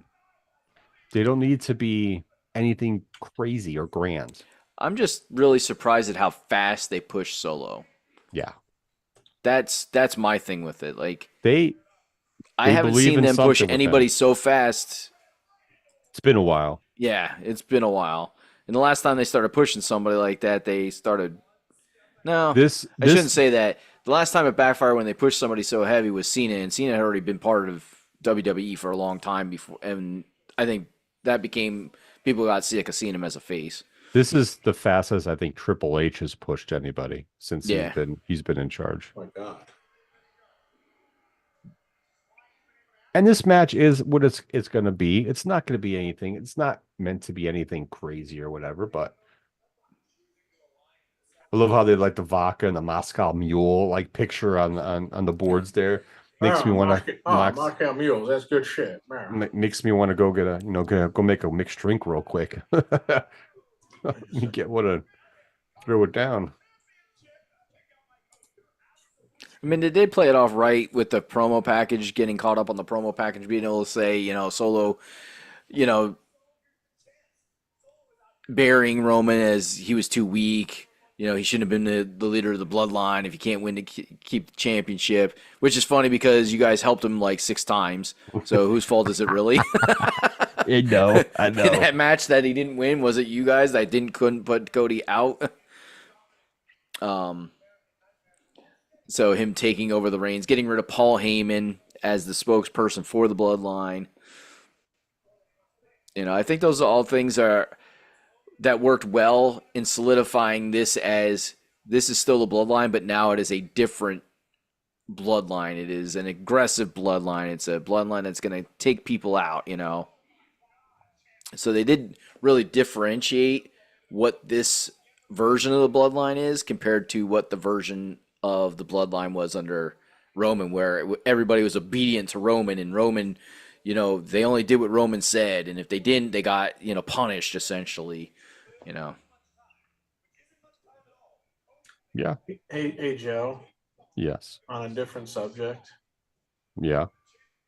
I saw that the White Sox lost again today. Was it like 19 in a row? Yeah, I think so. Yeah. You know what's funny? I want to speak on that real quick. So Let me just real quick. So that makes them now 27 and 86. yeah, they're horrible. They suck. They're horrendous. You know what That sucks? Their best pitcher only gave up one run today, and I think one hit or two hits. But yet the bullpen comes in and just gave everything away. yeah. Anyway, So they're having the same kind of problems that the Phillies were having like last year. They oh, it's been from it's start of the season. It's been horrendous. This team is a joke. I'm sorry. Like the GM put together like a horrible team. I don't know what they were thinking. So what I was going to say is North Carolina has been one of the states um, that's possibly going to put a pitch together to bring a Major League Baseball team to the state when expansion happens. And right now, the PNC Arena where the Carolina Hurricanes play and the NC State basketball team plays their games and other stuff, they're remodeling the stadium outside and they're making upgrades in the inside, so on and so on. But what they're also doing is their stadium's right next to NC State's football stadium. I'm not sure what's being done to that, if really anything, but they're upgrading and they're like kind of doing it where they're going to build like a complex. And there's actually room. I'm not sure where the fuck a room is, but there's room, they say, to build a baseball stadium because I think they're going to pitch for the city of Raleigh to get for the next expansion. And to be honest with you, just go up the owner of the Carolina Hurricanes or the city of Raleigh, just go up to Chicago, make Jerry Reinsdorf offer he can't resist, and get that fucking horrible White Sox team out of that city because or away from that owner because it sucks, and just relocate them to North Carolina. I'll be cool with that. Be Well, fine. hasn't Reinsdorf made noise about wanting a new stadium again? Yes, he has. And we already know what happened the first time with that. He's He basically blackmailed the city into giving him a new one. So Yes, he wants one on the shoreline, but further down south on the shoreline, that would be like I think it would be left field, would be like facing the lake, and the rendering looks badass. It's like dope. But at the same point, you how many people is that going to displace? the nobody. Oh, okay, No, because it's literally it's an open section on the lake that's not okay, being utilized. okay. I So just was the going to make sure I yeah. wasn't going to like put like Oh, yeah, yeah, housing yeah. out of. No, no, no. So it'll be fine with that. Um, but and the same aspect, if you're the city of Chicago, who are you going to negotiate a stadium with first? The White Sox or the Bears? Like seriously, like which one are you going with? I mean, obviously, it should be the Bears. It should be the Bears, but I'm still not confident in that either because there's still craziness going on between the city of Chicago and their bullshit rules. I think they should go to Arlington, but there's tax issues there and stuff up there. So, uh, whatever. I wouldn't mind I wouldn't mind a team. You know, that's the only professional sport that North Carolina doesn't have is MLB baseball. So, you know, Charlotte's only 2 hours away from me, but I'd rather see it in Raleigh 'cause I'm closer to there. But we'll see. Yeah, So yeah, what I was getting at. the White Sox horrendous. My Cubs can't do. You know, their bullpen came in today and blew a fucking lead to the Cardinals. Yeah, go Yeah. figure. With that loss today, dropping them to 27.86, they now have a worse winning percentage than the 1962 Mets. Yep, and it probably is going to stay that like that too. Listen, Reinsdorf isn't doing very well with the. I just feel like his ownership with the Bulls isn't very great either. Like I had confidence in the new GM and VP and all that jazz. You know, initially it looked great, but injuries derailed things, and they couldn't find replacements to that were viable to make the team better. And I think there was a little dysfunction within that organization too. So that's another thing that's sad to see. Well, you know, I see How that the Bulls have done a youth move it to a certain extent, how but much money is Jerry Reinsdorf willing to Michael Jordan? wait, what? How much money is Jerry Reinsdorf willing to Michael Jordan? You know, in his will, because Oh no. how the fuck has he ever been successful outside of when Jordan was with the Bulls? Well, and I they'll know the say White that Sox was won the World Series in 2005, but you know that's He when you had a look at what their small record has been well. maybe ever since he's been their owner. That's really more, but that's much more of an outlier. and If you look and at the Last Dance, the success of the Bulls was had nothing to do with that team. It had to do with their GM. but no, like outside of that, besides the '05 World Series, the only a couple years is when Derrick Rose was there with that team before his ACL. That's Yeah, really it's like it. the White Sox. The White Sox got frisky there in the early to mid '90s. Briefly, they made the ALCS the one year, but that was it. You know, then when they had Frank Thomas, for Christ's sake. Yeah, I mean they were successful in the '90s, you know, to a certain extent. It seems like their success has always been, you know, more fleeting than anything. And you know, You know what? You know what? You want to know what's funny? Someone posted one of the baseball sites I reference.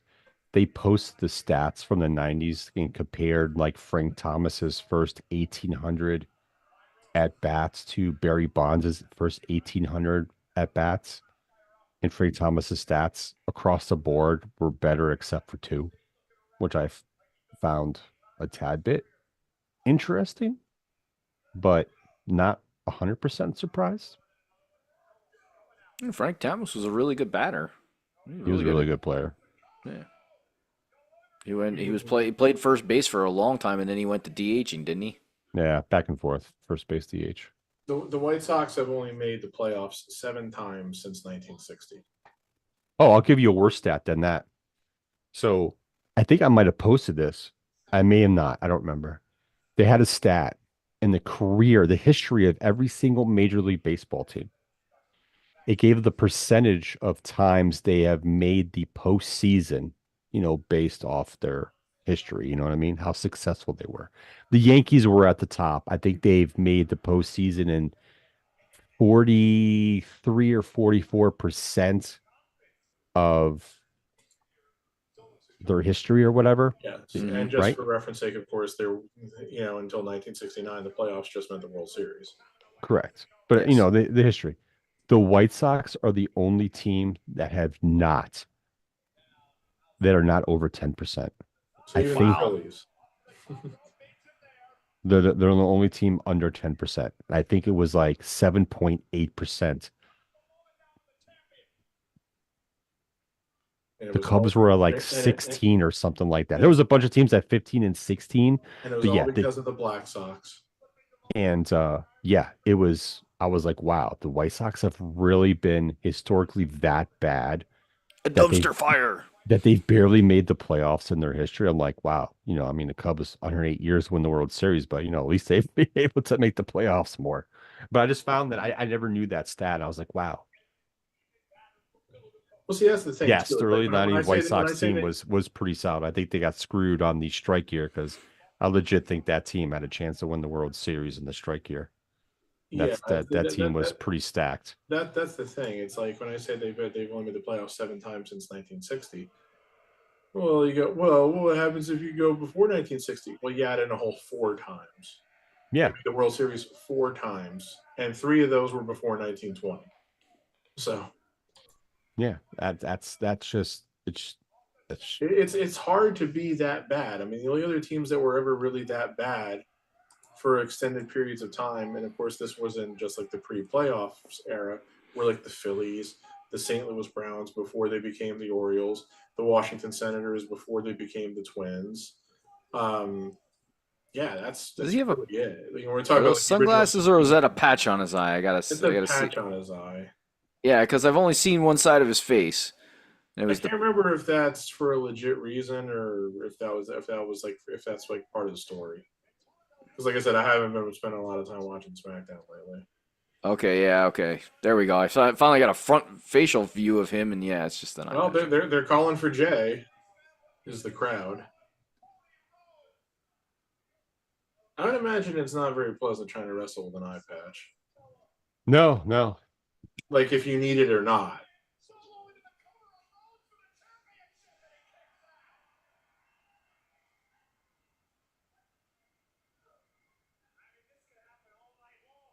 All right. Where's Sam Fatu or Jacob Fatu? Yeah, Jacob has to come out. Yeah, maybe he's hiding underneath the ring. Maybe. Well, yeah, Oh, like I said, here comes Kevin Owens. there's got to be a counter first. This is going to be running back. Oh, you're still ahead, Kevin Owens. That's fine. This That's is going fine. to be running back WrestleMania to a certain extent. Barely running. He's like he's kind of running. I guess Well, that is his run. it is a long path too. So Yes. Yeah, yeah, it is. I'm sure if you ask him, he'll probably tell you, I'm not the speediest guy. yeah. See, what's almost positively going to happen now is Jacob will come out next, and then Orton will come out.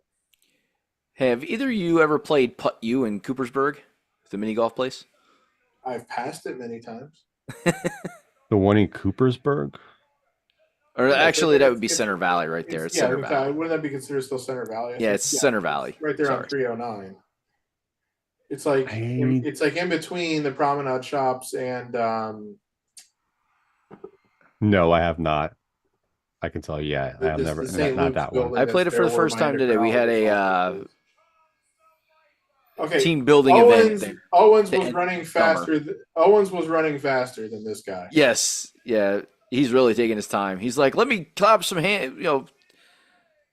He's like, I got to conserve my energy from when I get into the ring, as if he's entering the fucking Royal Rumble. um, that course is the hardest mini golf course I've ever played. The hardest mini golf course I ever played was one in North Myrtle Beach many years ago. I was just like wanted to kill myself trying to play through. I can't remember what it was called or anything because this is when I was like a teenager in the '90s. But the funny thing is, I've always really wanted to play mini golf at the place that's at Disney World, but it was always too expensive for my parents to ever want to do it, and I can only imagine it's just far worse now. But I've always heard that that's an extreme. Like there's like 3 different courses in the place, but I've heard that all of them are like extremely challenging.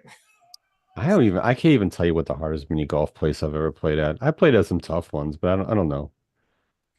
See, the problem is like for me, Is he it's gonna like win? I understand there has to be some No. skill to it, there has to be some challenge to it, Oh but yeah. I don't want it to make me frustrating. It's like if I'm going to play mini golf, I want to be having a good time or enjoying myself. You don't want to be throwing your golf club, your Yeah, putter and your I don't balls. want to do the Happy Gilmore putter throw at every first thought or what have you. So So this course, they held the 2016 mini golf championship there.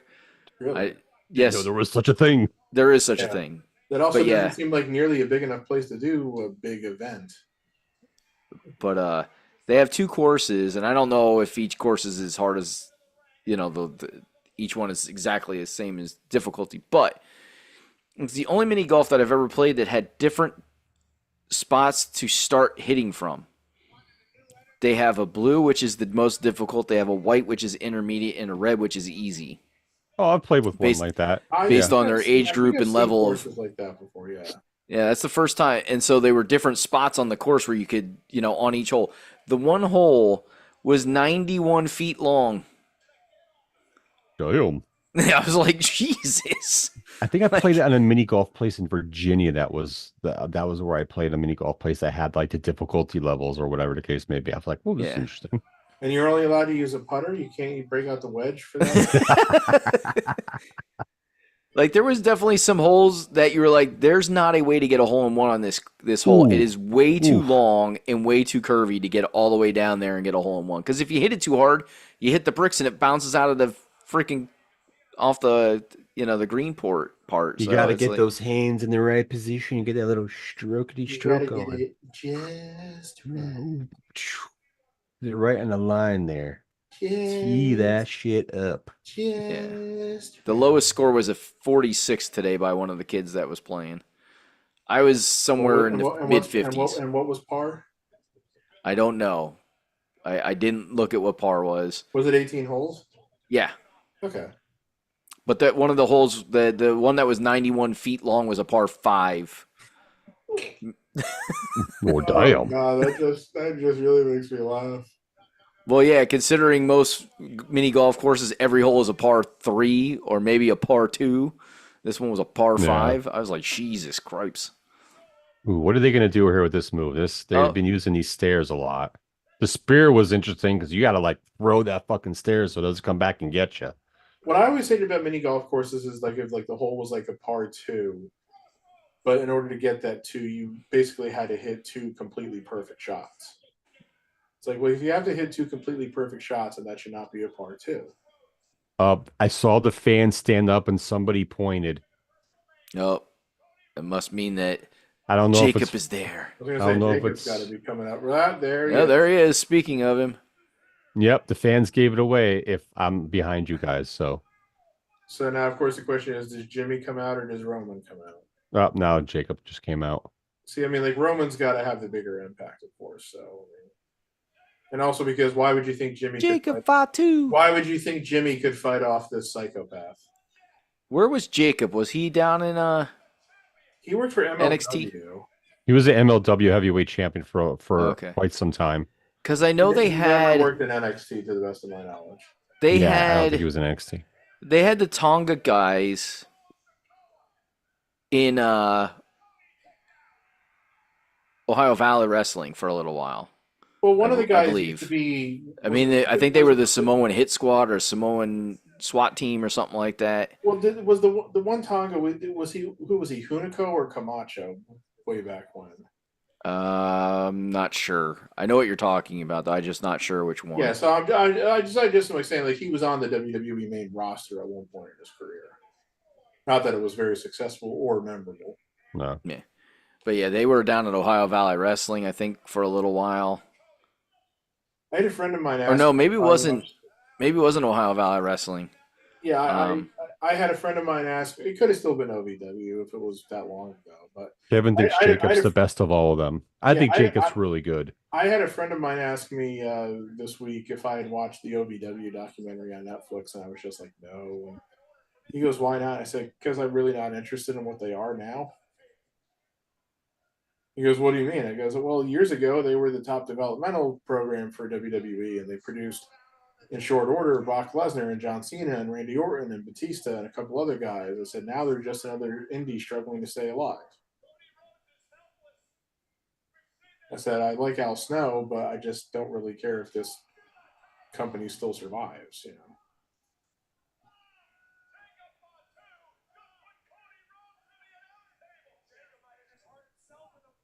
Yeah. Oh boy. Yeah, I think he might have just fucked up his knee. I Who, think he, Jacob? I think he's either doing like the best sell job ever, or he just blew out his right knee. Well, that's gonna fuck up some plans. Well, you know what they say: cards subject to change. Yeah.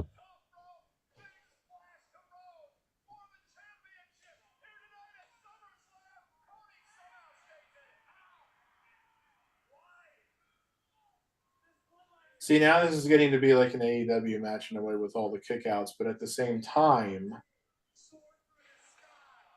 oh, I see what happened. It looked like his right knee hit right on the edge of the table. So probably not blow it out, but he has a bad bruise. It's it's It's gonna hard be to tell. down and out for a little while. It's hard to tell, but he was. I mean, I'm sure you've seen it by now. He was pretty much acting like he could not stand up. yeah, it's like a probably bone on bone thing the way it hit. Anyway, I was trying to say that like Cody's like kicking out of every finisher, and I said, but at the same time, I mean, he is still the face champion, and he does need to look like he's got that never give up attitude. So, is this it? I don't remember what his I music don't. like here. Oh shit! So, what exactly is going to transpire here? So just for reference, the Yeah. the Rules of Destiny, they started in 2008. I know there was a break, but I couldn't remember. They started out 2008 as the Sons of Tonga for the family thing, and they took a break and they didn't come back to wrestling until 2016. Hmm. But their most of their time was in New Japan, and they did ROH and Impact as well. They were trained by the Dudleys, Ricky Santana and Tonga Fafita. So, I was curious that if he was going to come back, if somebody would be at Wait, his what does the side. shirt say? OTC? Mm-hmm. What does that mean? Not sure. I can't recall ever seeing that shirt before, but it's got No, his that's a brand new shirt. it's got a symbol on it. Yeah, it does. So I wonder what the OTC means. Oh, One The true champ. Samoan SWAT team it means was Juicy. it means original tribal chief Oh Okay, there yeah, you go. yeah. or only tribal chief.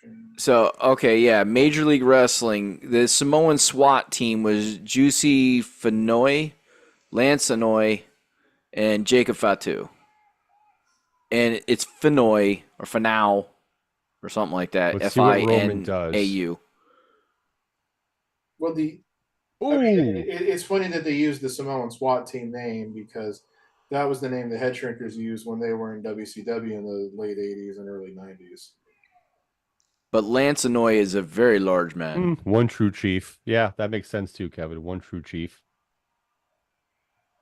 Let's see what he references it as tomorrow night or Monday night, I should say, not tomorrow night.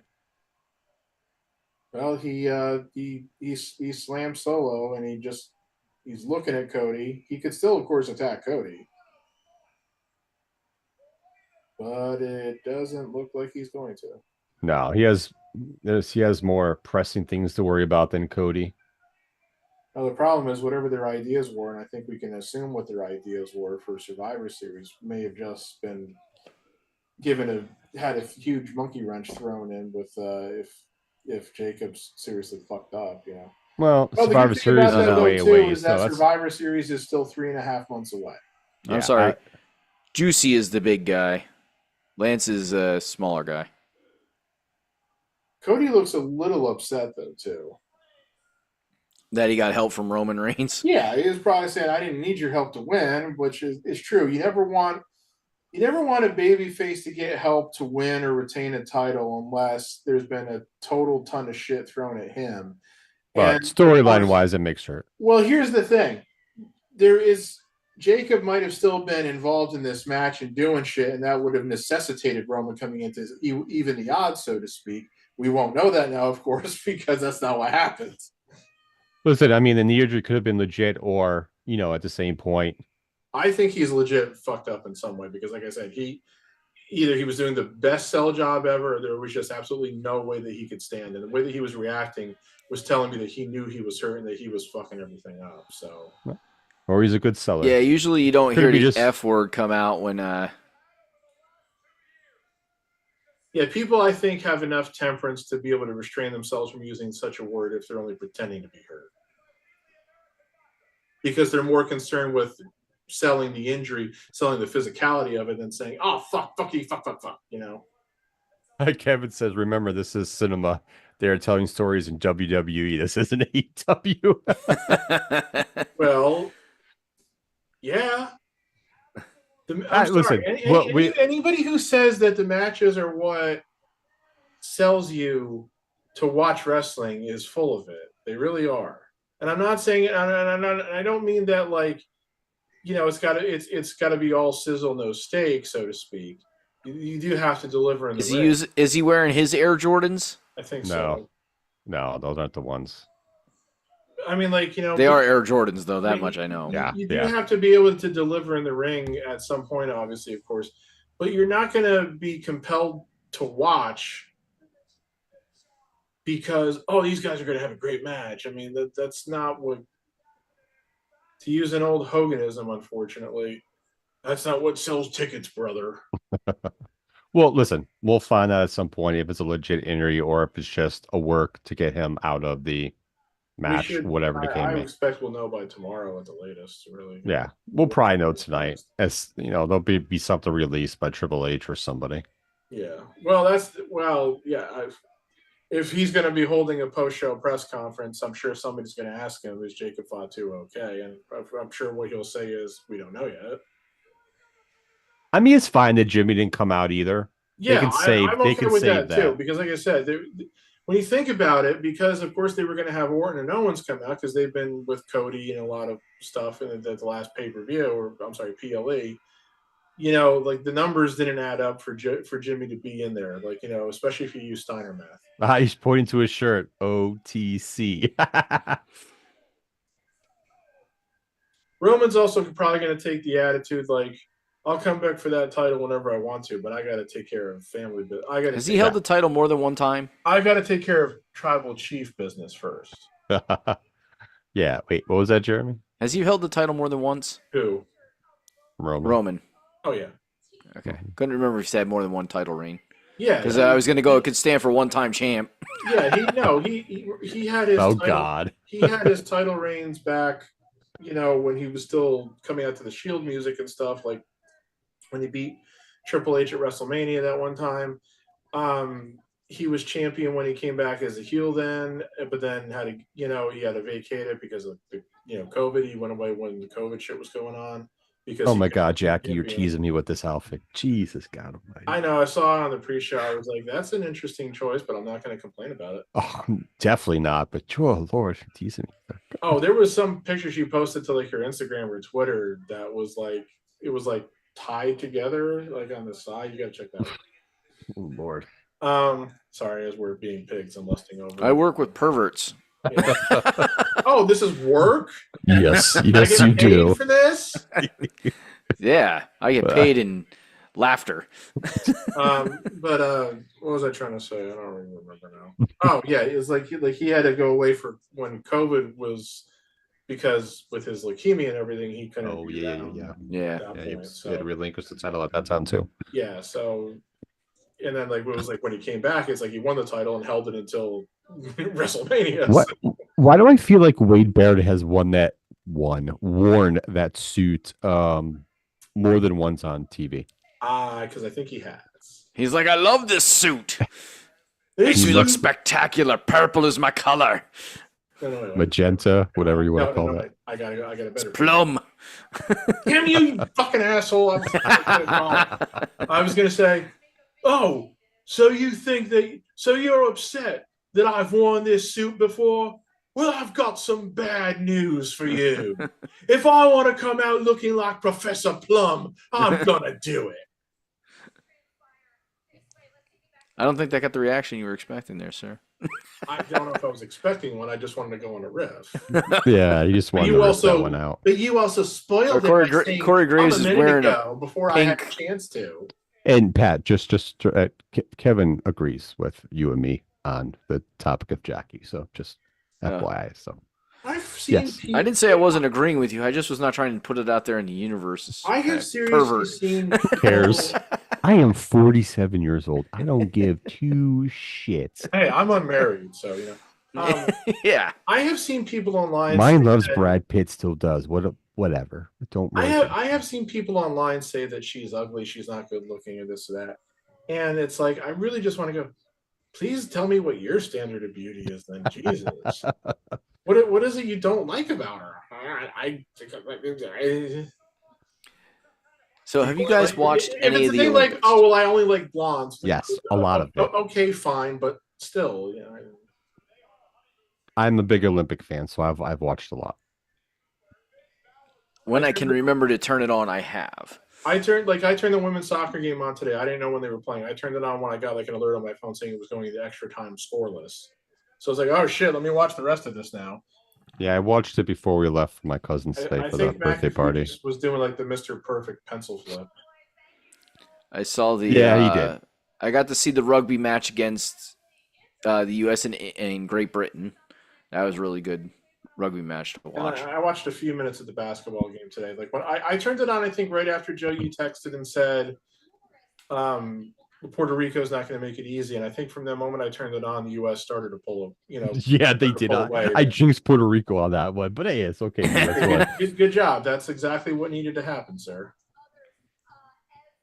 Still to come. What we got? Braun, Cody, Nia. Oh wait, H, real quick. Gunther, I'm sorry, Jeremy. Which rugby thing did you say you watched? I got to see the U.S. versus Great Britain, and I saw the very end of the U.S. playing Australia. Yeah, U.S. Dude. playing Australia, and then winning Well, that match at the very end. The rugby game, the 7-on-7s are those matches are fairly quick per se. You know what I mean? But yeah, that was crazy at the end. They were down, and that girl just like stiff armed the shit out of the Australian and just fucking took off. I was like, "You go, let's go, let's get that bronze. Come on now." Oh, Yes. that's the second headline on ESPN.com right now. What? What's that? Roman 85, Reigns. 85 Bears flank McMichael during HOF ceremony. Oh yeah, they were at his. They were at his side, and yeah, he just looks. It's so- ALS just makes it's hard to look at. I mean, Dicka wanted to be there too, I think, but Dicka has COVID, and there's somebody else that's sick like, too. thank God Lou Gehrig died relatively soon after he was diagnosed. I mean, I But- don't think we've ever seen pictures of Lou Gehrig on his deathbed and shit. But I saw the picture of his bust too, and I'm like, "Yep, that's Mongo." Yeah, the bust was good. The bust was definitely good. Richard Dent, Ron Rivera, Mike Singletary, Jimbo Covert, and Gary Fensick, among others, were there at SIP with McMichael. Yes, Kevin, I shed some tears of some of the Mongo stuff I saw as well. I got to go back and watch all of that yet, and I caught some of Hester's, and I got to go back and finish watching all of that as well. Hey, good on Devin. Did Hester. and Didn't away. Jackie say there was Yes, 4 titles changed? Devin Hester was stumping for other return specialists to get into the Hall of Fame. Yes, I read Good, good, good I on read him. that. Why did Jackie say there was 4 title changes? Because there were. Uh, Yep, Nia beat Bailey. Braun yep, beat Sammy. yep. Um, Gunther. Oh, here's the Gunther beat title changes. Priest. I'm like, Gunther beat where are Priest, all 4 title changes? and LA Knight beat Logan Paul. So The every only match two, was a title match today, the only two Except for champions, the Punk. except for the Punk one. the only two champions to emerge unscathed were Cody and Liv, Yep, and those were the only two matches that had shenanigans. They should have showed correct. the ones that were title changes first, so it didn't look like she didn't know what she was talking about. And then yeah, there was only one non-title match on the card, which was Punk McIntyre. Yep. And good, they needed to give the title to LA Knight, let him do something with it. He's Well, yeah, like I been said, over for too long for him it, not to have a title. it was about time that she made, or she made. It was about time that he won a big match because it's like every big match he's had, he hasn't won. So yeah. Yeah. Oh, so Shakari Richardson only finished second in the women's 100 meters. What in the finals? Yeah, so she only won the silver. Julian Alfred delivered a brilliant gun-to-tape performance to win the women's 100 meters final Saturday and claim St. Lucia's first Olympic medal. Oh, oh, I think she's the one that won. I think it was. I think she was the one that won the second qualifying heat that Richardson was in. She's a taller woman with long braids. She ran a really good heat too. Like I was like, ooh, she looked really good. But she finished who finished third in the 100 meters. Another American, Melissa Jefferson. Okay, good. We came in 2 and 3. That's fine. Yeah, but the problem is, even though we weren't in the overall medal count, we're still trailing in golds, man. And I I thought you know track is where we're supposed to make that up. do you know what pisses me off about that? Yes. I think it's CBS who keeps fucking posting the standings and keeps posting the people that the country with the most gold wins instead of total wins. And I'm just like, stop putting the rankings based Oh, on okay. who Well, has the actually, most gold Golds matter medals. more. It's worth more money. Put it to fucking total. Damn it. Bronzes sucks. well, We don't want a this, ton this, of this has bronze. this has been updated somewhat since the last time I checked. Which the last time I checked, I thought all the events were over for the day, given the time difference. The United States has 61 total medals now. France is next with 41, so there's a substantial difference in total medals. But in gold medals, China still leads with 16. The U.S. is now up to 14, followed by France and Australia with 12, and Great Britain with 10. Dude, what was the U.S. going against China or were they going against Japan in women's volleyball? I don't know. I think it was Japan. Japan. I don't know. Yeah, it was Japan. Dude, I don't know. the fucking mongoloid that they had on the Japanese team. Holy shit. What? The mongoloid. Wait, She was like 7'2", and I was like, where Did the they- hell did they find this monster? did you see the seven footer that plays for China? China was has just- a 7 foot, like a 7'2" female that's been like, yeah, she's been dominating down low for sure. Okay, I just got an email from Wayfair talking about Halloween decorations being available. Nice. It's August. That's what you get. Well, That's what the like I said, happens. it's like I think I don't remember if it was on here, if it was to somebody else. I was saying or like 2 weeks ago, I was already starting to see fucking back to school commercials. Well, listen, we went to Costco yesterday, Back to school begins Independence Day now. and Costco has been people have been posted on like uh Facebook Reels and whatever, Instagram, uh, that they have like Halloween stuff at Costco's, but they have a Nightmare Before Christmas, you know, Halloween thing. It's like yay tall, and it has like Jack and Sally in there, and it's like you turn it on and it kind of like lights up and the glitter goes all over the place. It's pretty cool. So, we go there and And there's guess who, Machine Gun Kelly pretending to play guitar. goes down there and, I ended up purchasing that because, somebody wanted it. Oh God, Jelly Roll, you should what you did to Austin Theory in the ring, do it to M Machine Gun Kelly right now. Especially since he's so obviously pretending to play the guitar. And you know how he's pretending to play the guitar? His top Please, hand isn't moving. please. I don't know how anybody can say that Jackie Redmond is not attractive.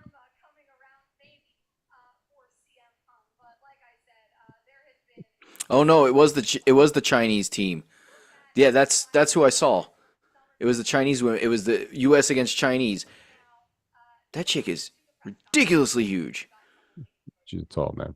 Like, just scary tall. You know what that must mean then, right?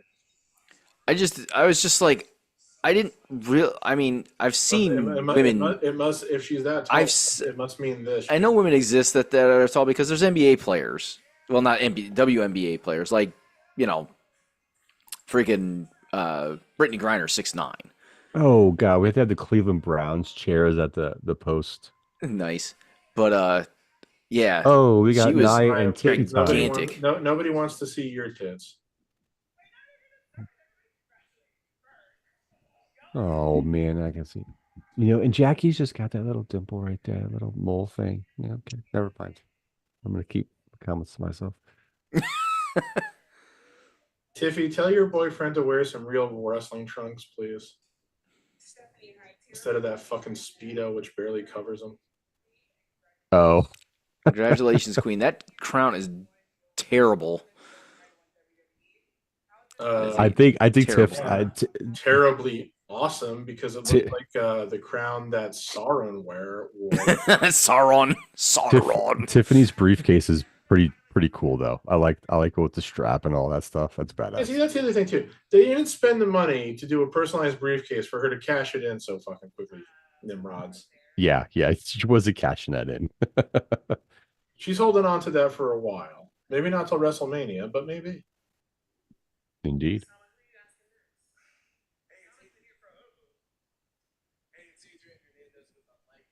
Hey Naya, do you owe all of your success to your fake cousin? And if not, why? Because it's true. Oh boy, Pat. You're a dick. Oh, okay. They are real cousins. Okay.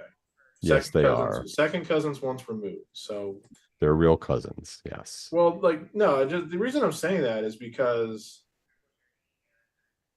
I don't think Rock and Roman are technically cousins, from what I've been told. But I also don't care to go look at their fucking family tree that much to know for sure. Oh man, you know what? The Usos were asked about that in an interview. Man, I forget when it was, like last year or some shit like that. And I can't remember. I'd have to find it. I can't remember what they said.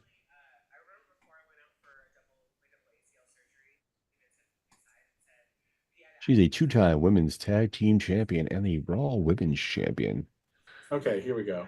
All right, so But Oh, yet he's just looking a it up, sec. Jeremy. Yeah, I'm looking it up. I already had it up because I was looking it up. Roman is the son of Sika, who was the son of two people whose names I'm not going to butcher. Yes, please don't. But the wife, so Roman's grandmother,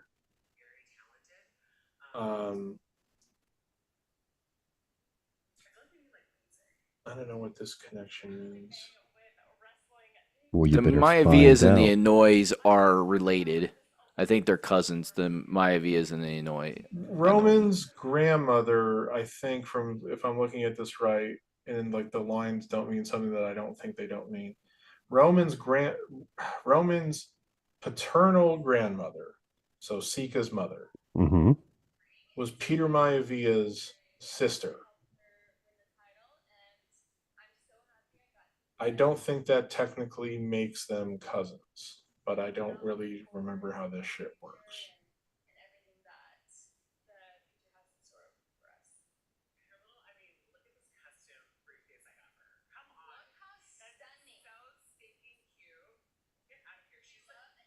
Wait, no, that means they aren't cousins because to be cousins, you have to share a grandparent.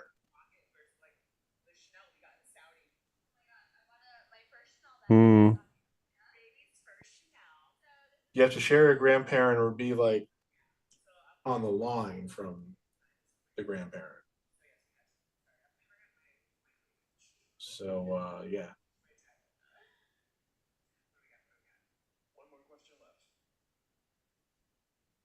but they're not cousins. Da, da, da, da, da. They're not on. I don't remember how the lyrics to the Patty Duke show went now. Are you looking at the one on Wikipedia? Yes, poop face. Are you sure that one's accurate? We can handle this like mature adults, isn't that right, Mister Poopy Pants? Yeah, Is it that how many looks. people on this family tree died at a young age, though? Looking at Yokozuna, Rosie, and Jamal. Yeah, I Mom. mean it looks like his grandmother. Yeah, and Peter Maivia might have been siblings. Yeah, Roman's grandmother and Peter Maivia, I think, were brother. I think we're brother and sister. I think from judging this, Well, that would make them related, not distant. not technically. No, they're related. I They would be like fifth cousins. So they're so far disrelated that they're they could marry each other and have kids together, and it wouldn't be creepy. yes, but Correct. yeah, they're very Other than the distant fact that they're cousins. both, other than the fact that they're both male, and therefore they couldn't Yes, relate directly. but Will yeah, no, you they're distant stop? cousins. They're not closely related in I the don't know what cousin you're tree. laughing at. I explained that exquisitely. Stop it. Queen Nia Jax. Not sure why we had to have Tissue and Stratton on there, but whatever, you know. That's because they're besties.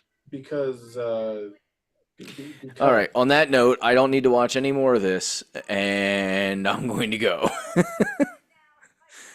You see, so oh yeah, wait, see, you got Drew. We got Drew on. see, so that's I was always wrong. Damn it. You're always I, wrong. Well, no, wait, we hold know on. that. That's Am I besides the wrong? point. No, I was thinking then that I always thought so. Yeah, for some reason I always thought Samu and Fatu, the head shrinkers, were brothers, but they were just cousins. But now I'm not even sure looking at this if they were actually. No, yes, they were. Okay, they had the same grandparents.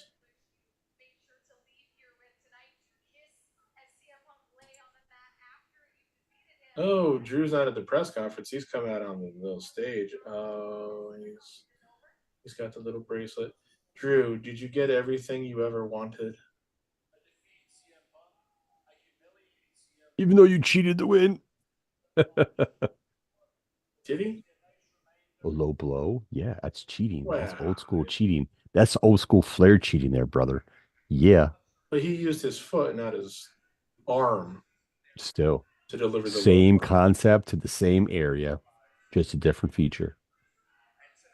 Because Flair, of course, didn't punch somebody in the dick. He always did the.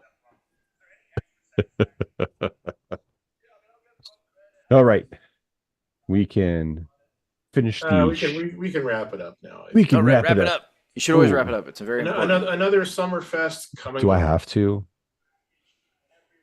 I Do I don't have to know. wrap it up? Oh, just a sec before we go. We got to hear about your fun exam. Did you get results back? How were your results from your exam after taking your poop juice? Oh, me? Yes. Um, I didn't take poop juice. uh, do you want to know what's funny? Is taking having my colonoscopy done. It was not that bad taking the stuff. When I took it, I feel bloated right off the bat.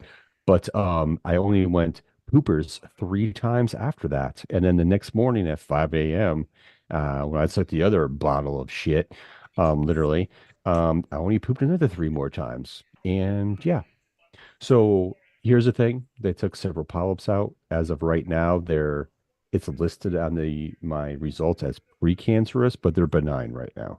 Mhm. So Good.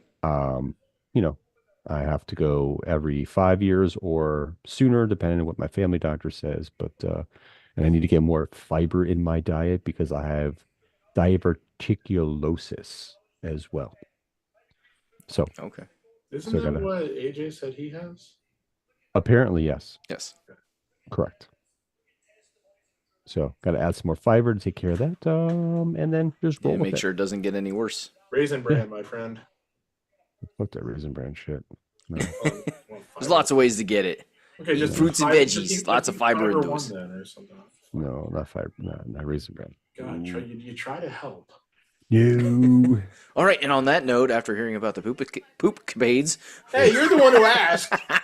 I know I He did. did. I asked on did. purpose. I wanted to know because I need to go get one too. I'm of that age. I can't wait till they tell So, me I need to have one. yep, 45. Get ready. 5 more years there, dude.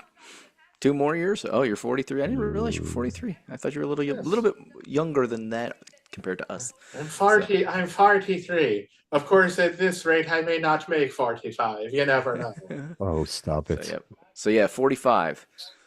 So they lowered it to 45 from 50. I was Well, excited I'm when it gonna was see my 50. family doctor again in a little while. Maybe I'll just bring it up to him casually and say, "Hey, My look, doctor I'm was like, colonoscopy." You're 2 years past 45. You need to get this done." I'm like, oh, fudge ripple, whatever. What do you mean I have to? So, all right. Well, thank you for joining us. We appreciate it. We hope that you had a good time watching us live today as we went over. Well, got here a little late for everybody. Got here a little late for SummerSlam, but And thank you, Kevin, for yes, and thank watching you, and Ken. listening and Yes. chiming in. It was fun. Much appreciated. Yes. Indeed. So we hope you had fun. We loved it.